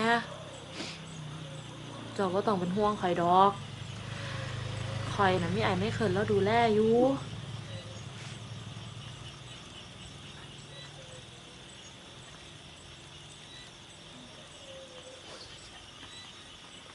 แม่ว่าหาเหตุการณ์เหตุงานเหมาะๆแม่ๆอยู่บ้านนะพี่ก่อนเนาะล่ะจะไปถอกกรุงเทพกรุงไทยน่ะแม่ว่าเฮ็ดอยู่บ้านเฮาหน้าแม่ก็สิแบ่งให้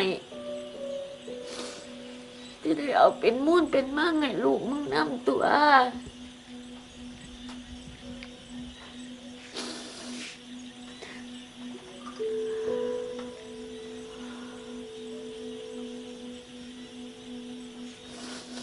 แม่เจ้าคือว่าอยู่บ้านเฮาแล้วมันสิอยู่แล้วมันสิรวยติ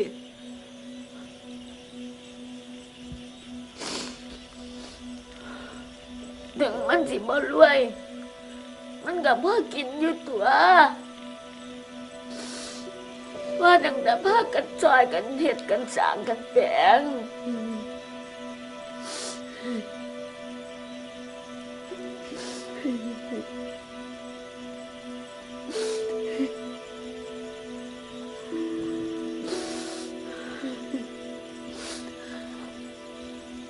ลูกหลานอยู่บ้านเนาะพี่ดอกเนาะจะไปดอกแม่ว่า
แม่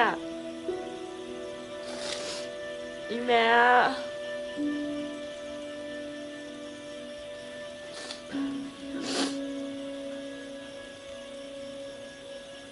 ขอหิวข้าวไหมนี่ยังกินแรงนะ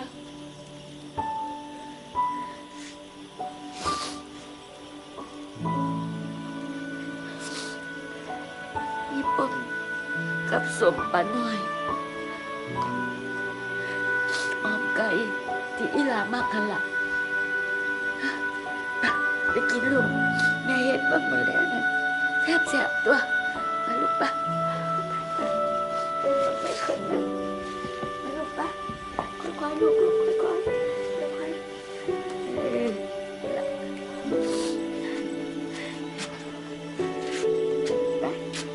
ขอน้ำลูกขอน้ำ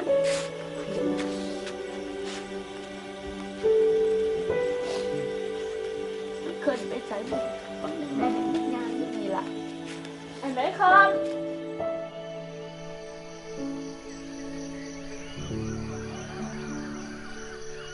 บาดเดียวลำสวัสดีพี่น้องกะท้องทินดินสยามและคนงามงามสบายดีแม่นบ่มีความอ่อนแอวและตอนนี้2,500 โลกกาปันหอนห่มซุ่มมนุษย์โลกใต้ปันไฟใหม่และกี่เผาองค์พระพุทธเจ้าได้ตัดส่องสรยานไขตะบุญทำทานจังซุ่มยินหายหอนผูงหมู่เจ้านี่ก่อนเจ้าบริษัทนั้นทั้งสิ้นมีภิกษุนี่ ท่านบอกทองคำยูนอีกเต้นนาหันกันน้ำกันแท้ บัดตอนนั้นโอ้ยไปถามหามันขอมันได้ดีไปแห้งแล้ว มันได้เป็นผู้กำกับหนังฮอลลีวูดคนน่ะมันมีเงินล้านแล้วด้วยเด็กมันใจดียองกูนี่แหละขั้นกูประสงงานประกวดให้มันกูได้เกิดดอกวาสนาดีคนเอ้ามีแต่กูแหละแต่เป็นกับผู้กินกับวาสนาประหดคือเพื่อนเด้โอ้ยแข่งเนี่ยแข่งไพ่แข่งไหนอยู่แข่งวาสนา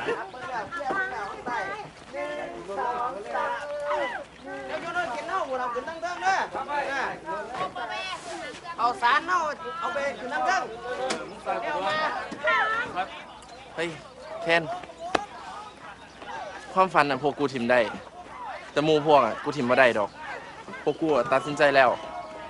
พวกกูสิไปน้ำมึงเดี๋ยวแบ่งกับปักตองเตกันน้ำมา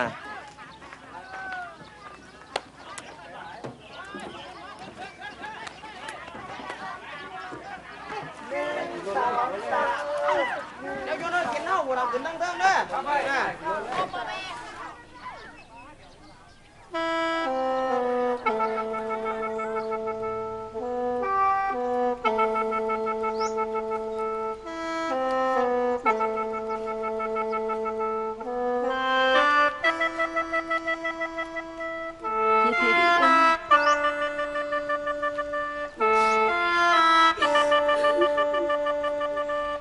คอยไปก่อนเด้อมันสิบ่ทันรถมึงเบิ่งหลานให้ดีๆเด้อเต้นจ้าบ่ยากดอกคอยไปก่อนเด้อพี่สาวมันสิบ่ทันรถ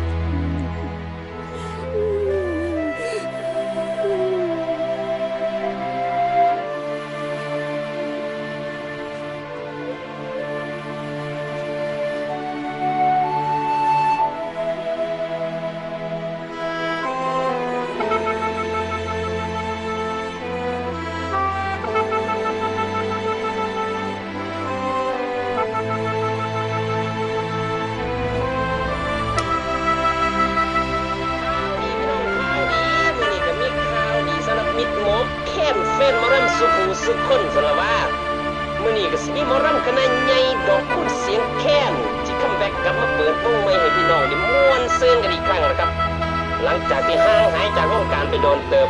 มื้อนี้เพิ่นก็สิได้ทำการแสดงณบ้านจันแล่นจังหวัดขอนแก่นเฮานี่ล่ะว่าสิเป็นแฟนครับรุ่นใหม่รุ่นเก่าสายเจ้าสายได้ยังกระเทยแล่นใหม่ก็เรียนเชิญไปม่วนซื่นนํกันได้แล้วไปให้กำลังใจกันเด้อมื้อแรกนี่ล่ะครับผม อ้ายสวัสดีครับ เฮ้ยมาจังได๋สวัสดีครับ ผมมีเลขให้อ้ายซอยไหมครับ เฮ้ยไอ้ซอยแนวใดล่ะครับ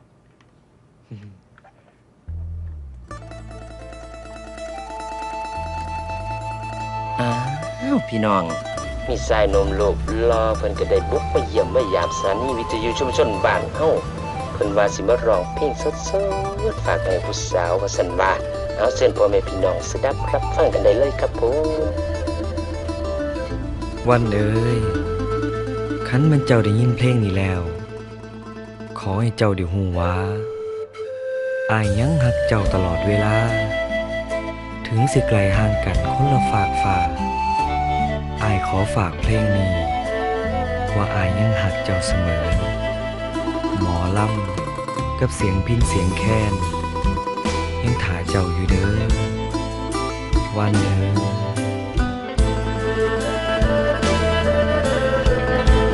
เรียบเรียงคำร้อยฝากเพลงลอยสายลมแผ่วเบาสื่อรักพาเอารักแห่งสองเราที่ร้างที่ลาลับห่างอยู่แห่งไหนขวัญใจเจ้าอย่าชังหากได้ฟังหวังยังคงเมตตาตอบสัญญารักมากับลมรักเอ่ยจงล่องลอยลอยรักคืนมารวมทางลมช่วยกระซิบบอกหาหรือไทยใจฉันยังมั่นต่อใจแม้จนชีพมาลายขอตายแทบตักเธอฝากเพลงลอยฟ้าข้ามภูผาท้องนาป่าไพรได้รับยามใดดลให้หัวใจอ่อนไหวด้วยไฟรักเธอเสกมนต์ครั้งให้ฟังเมื่ออยากเจออยากมาหาพี่ยาที่จากเธอไฟฝันละเมอขอเธอได้โปรดคืนมาไฟฝันละเมอขอเธอได้โปรดคืนมา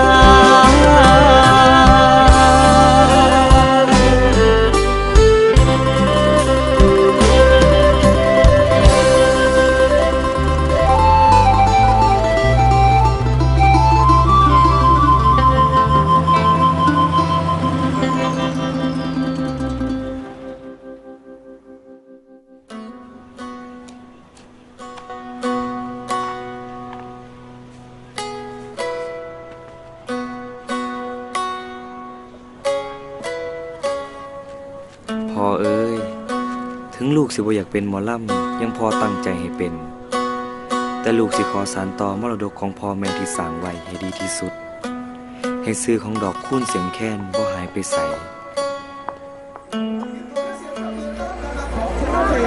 และที่มาแดนเซอร์ส่งครับค่ะ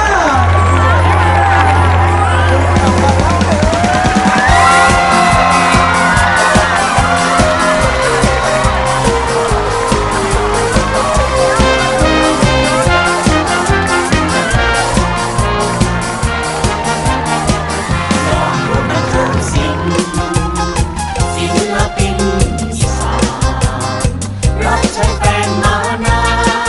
นก็ความสงสารจากแฟน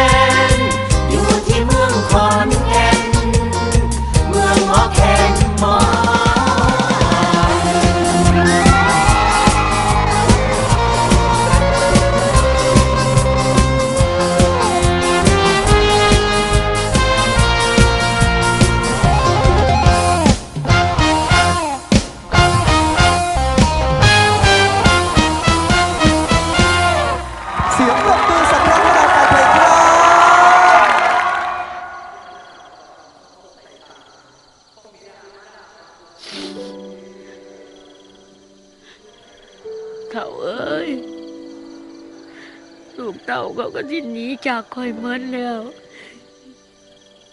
จังน้อยข่อยก็สิไปอยู่นำเจ้าบุญละจักสิอยู่ท่านเห็นหน้าหลานซ้ำบ่บุมันเป็นน้ำข่อยนี่ล่ะบ่ดีเองอยากได้แต่ลูกเขยรวยๆมันก็เลยเป็นจังซี่ล่ะ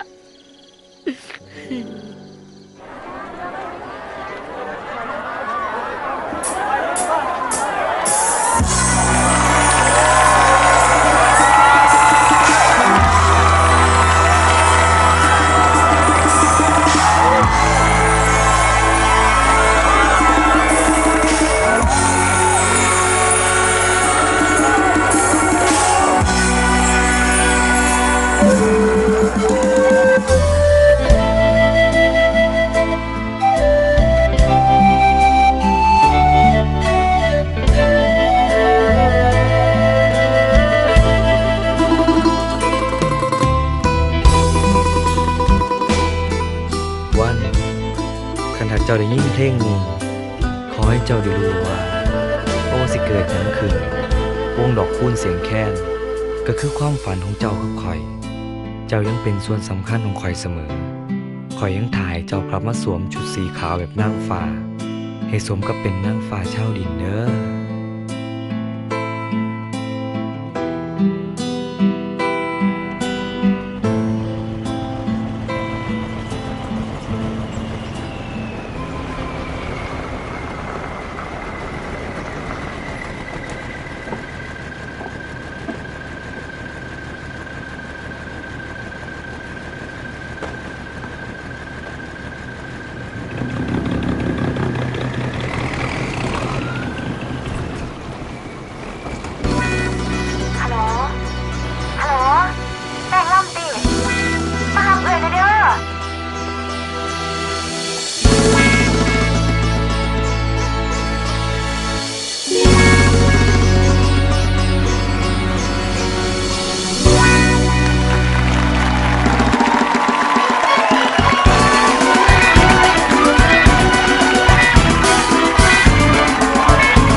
ตีกับเขา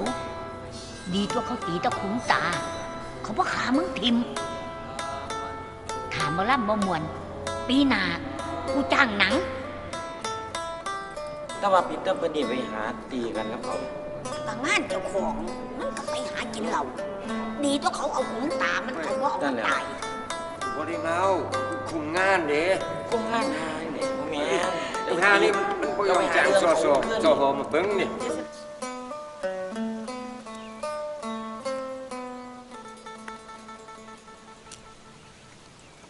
สอน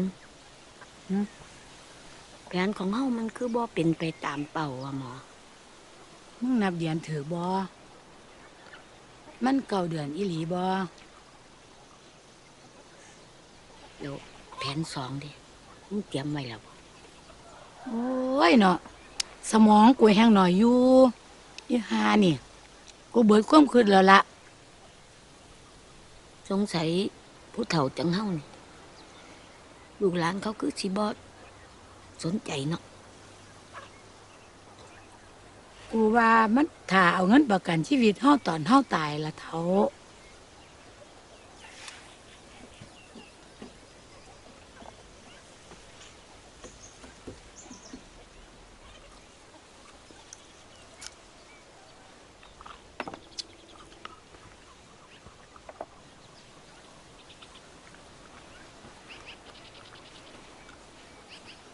มึงหายติ ให้แม่มึงติพริกเผ็ดกระโดกกระเดียมึงให้น้ำกูติ ขี้ฝุ่นเข้าตากู เอ้ยเอายิงจุบกัน เอา นั่นกูชนะมึงอีกแล้วชีวิตคนเฮามันก็บ่ต่างหยังกับเวทีหมอลำดอกแม่นสิสนุกสนานม่วนซืนโฮแซวขนาดใดก็อย่าพอถึงเวลามันก็มีช่วงปิดวงพักเวทีตามฤดูกาลที่สมควรบทสรุปของเราผู้บ่าวผู้สาวไทยบ้านก็พลิกผันไปตามแบบชีวิตไผสิเลือกเดินบักเคนกับอีวันได้ยินข่าวว่าเอาชนะใจพ่อใหญ่สมแล้วก็ซอยกันสร้างวงดอกคูณเสียงแค้นให้กลับมาดังอีกเทื่อนึง ให้เจ้ามีพรชัยสีประกาศป่วยน้อง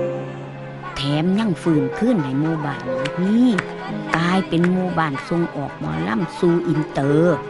ก้าวไกลไปลอยกว่าประเทศส่วนบักหมานก็ได้กับอีสมไปได้กันตอนไหนกูก็ยังบ่จักน้ำเขาดอกหูแต่ว่าบักตายกับบักจอดลูกศิษย์ลูกหาเพียบตอนนี้ส่วนซุ่มผู้บ่าวไทยบ้านเขาบักแฟนตางานนี้ก็ต้องอกหักติดต่อกันเป็นภาคที่2ที่บักท่องค่ำตดบ่ท่านได้เหือเลยอีแปรก็ได้แปลไม่สมใจยังดีที่หมู่พวกบ่ถิ่มกันพวกนี้หักกันคักเป็นเพื่อนตายกันได้ว่าจะต่อไป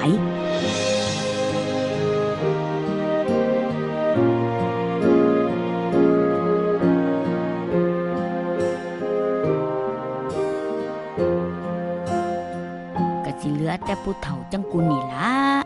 ที่อยู่ตัวผู้เดียวเนี่ยมือก็ได้ตั้งแต่นั่งคอยเวลาคิดถึงมือเก่าๆสมัยเป็นผู้สาวไทยบ้านคือเขาจักน้อยลูกหลานมันก็สิทิมหนีหมดนั่นแหละ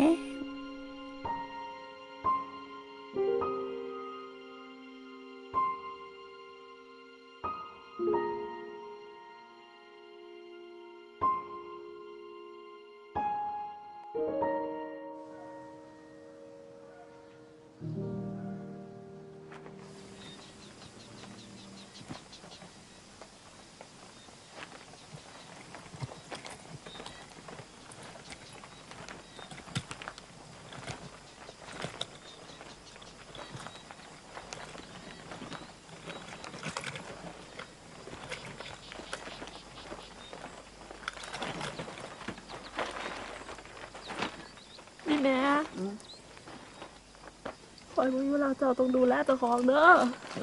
บ่ดอกแม่แข็งแห้งอยู่บ่ต้องห่วงแม่ดอก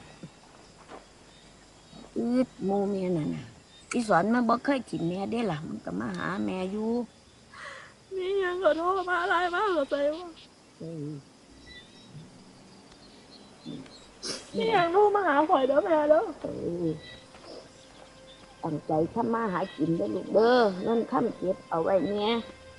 มีแรงมีแรงสิ่งใดที่บ่พอซื้อก็บ่ต้องซื้อเดี๋ยวไว้ถ้าซื้อให้บักหลานนี่ก็เห็นงานหนักที่ฐานลูกเนาะไปขึ้นเลยแลกกันเด้อลูกเด้ออย่าทิ้งกัน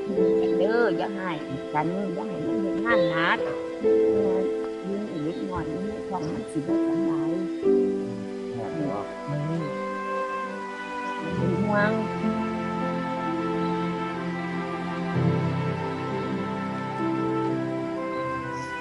พาโหลดเลยเราจะได้ใจกันแม่ข่อยจะมีงานหาเงินเด้แม่มีใจอยู่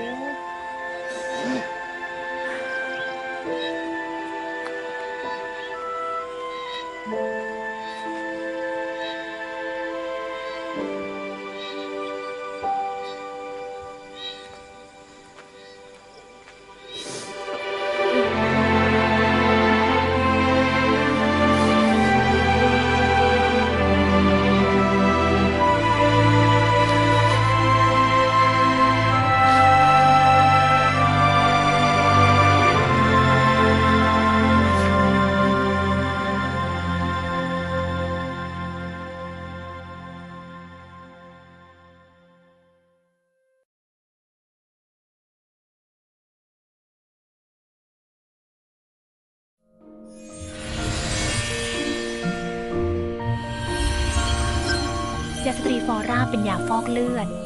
สำหรับสตรีประจำเดือนมาไม่ปกติ มีจำหน่ายตามร้านขายยาทั่วไป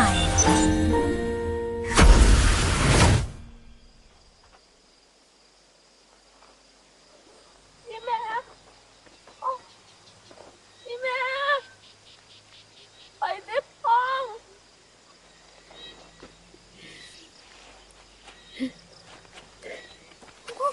นะไปเจ็บท้องเฮ้ยนั่งลงก่อนลูกนั่งลงก่อน หลัวฮักสาวมาลันได้ดีหลีบ่อ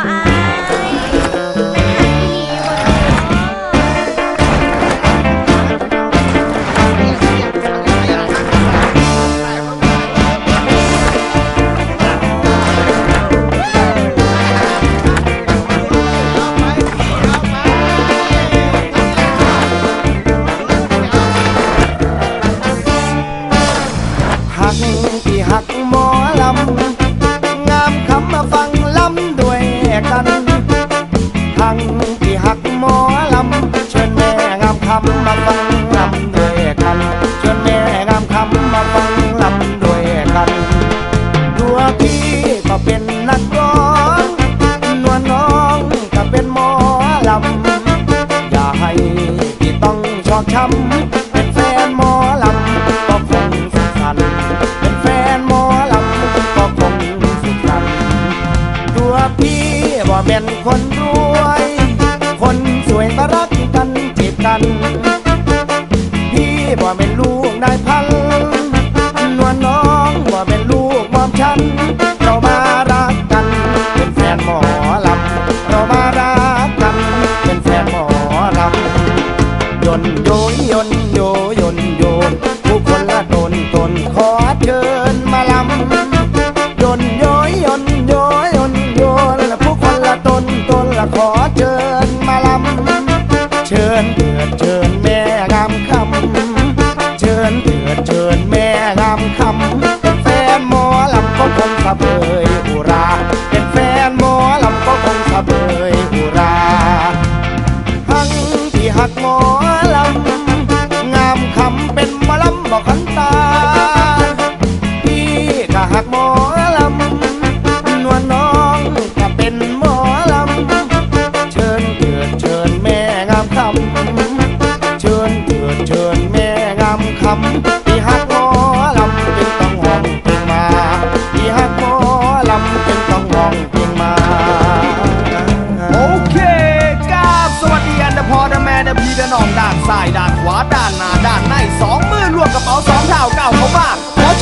กับสุมเฮาในค่ำคืนนี้มักไอ้มักผู้สาวหมอล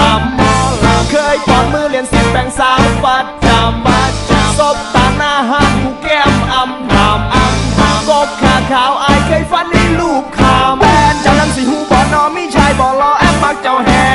อยากที่มีบุญหมุนซ้อนดีก่อนบางอ่อนสู้สาวสุดแลสัญญาจากผู้เบาไทยบ้านสิหาคนดีแบบบ่มีนายแน่ละมาสิห้องหัวใจมอบให้หมอลำแก้มแดงหักที่หักหมอลำงามคำเป็นหมอลำบอกขันตาพี่ก็หักหมอลำนวลน้องก็เป็นหมอลำเชิญแม่งามคำเชิญแม่งามคำที่หักหมอลำจึงต้องห้องเพลงมาที่หักหมอลำจึงต้องห้องเพลงมา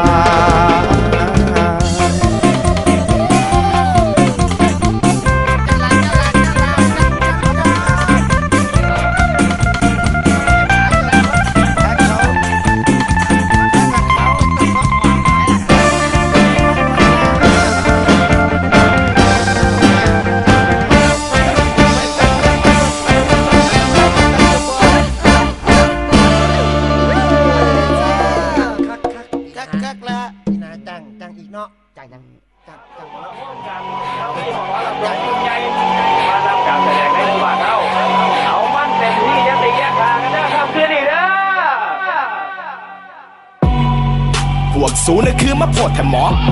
ไทยบ้านใดสุขคือมาโพดแถมหมอยางกวนตีนสุขคือมาโพดแถมหมอและคือมาคักมาแน่สุขคือมาโพดแถมหมอไทยบ้านใดสุขคือมาโพดแถมหมอและคือมาคักมาแน่และคือมาโพดแถมหมอและสร้างมาเฮ็ดกันได้สุขคือมาโพดแถมหมออัลละมันลูกอีได้สุขคือมาโพดแถมหมอสู้ในเรื่องละสู้ในก่อนมาโพดแถมหมอตีกันหน้าห้านสู้คิดว่ามันคักแล้วละบ่สมองสติปัญญาแม่งโคตรงัวเลอะเธอยังหนักไม่เห็นองค์จักเป็นดอกบัวไอ้สัตว์งานบุญงานบ้านประจำปีสืบทอดกันมาจนกลายเป็นประเพณีหมอลำซิ่งเขาจ้างมาเพื่อความสุนทรีเสือมาตีกันซิ่งรถสุขคือมาเฮ็ดจังซี่รถสารพระภูมิไฟกระพริบและยิบและยับแต่งฮิปกับแดดสักพักกูว่า what's up กูอดทนกับมึงมานานแล้วครับขอให้อย่าเจอกันอีกขอให้ไปสู่ที่ชอบครับสาธุพวกสูน่ะคือมาโพดแถมหมอไทยบ้านใดสุขคือมาโพดแถมหมอยางกวนตีนสุขคือมาโพดแถมหมอและคือมาคักมาแน่สุขคือมาโพดแถมหมอ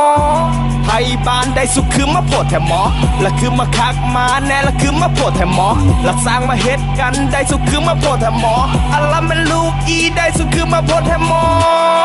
ขอมีผู้บ่าวไทยบ้านเว้าเรื่องเหตุงานคอยเขาขี้ขันและงานประจำคอยคือละลานและไม้ใส่อำไลอันนาหารกระดกไว้วิสกี้กันอยู่ที่หน้าฟอเมาแล้วก็โวยวายดีกันละดาพอหน้าขาวคอและถ่ายรูปบนหน้าวอบางคนก็เฮ็ดไปทั่วยองกันพันหน้าจอบ้าสร้างเฮ็ดไปทั่วที่คนแดดเลยเนาะบ้าแม่นลูกฝักใจขี้ใหญ่นะบ้านี่เฮ็ดไปทั่วที่ขนาดคุณสิมาจ้างแล้วได้หมอลำปีหน้าคุณสิจ้างหนังมันจังสิมาดีกันเอาเมื่อนี่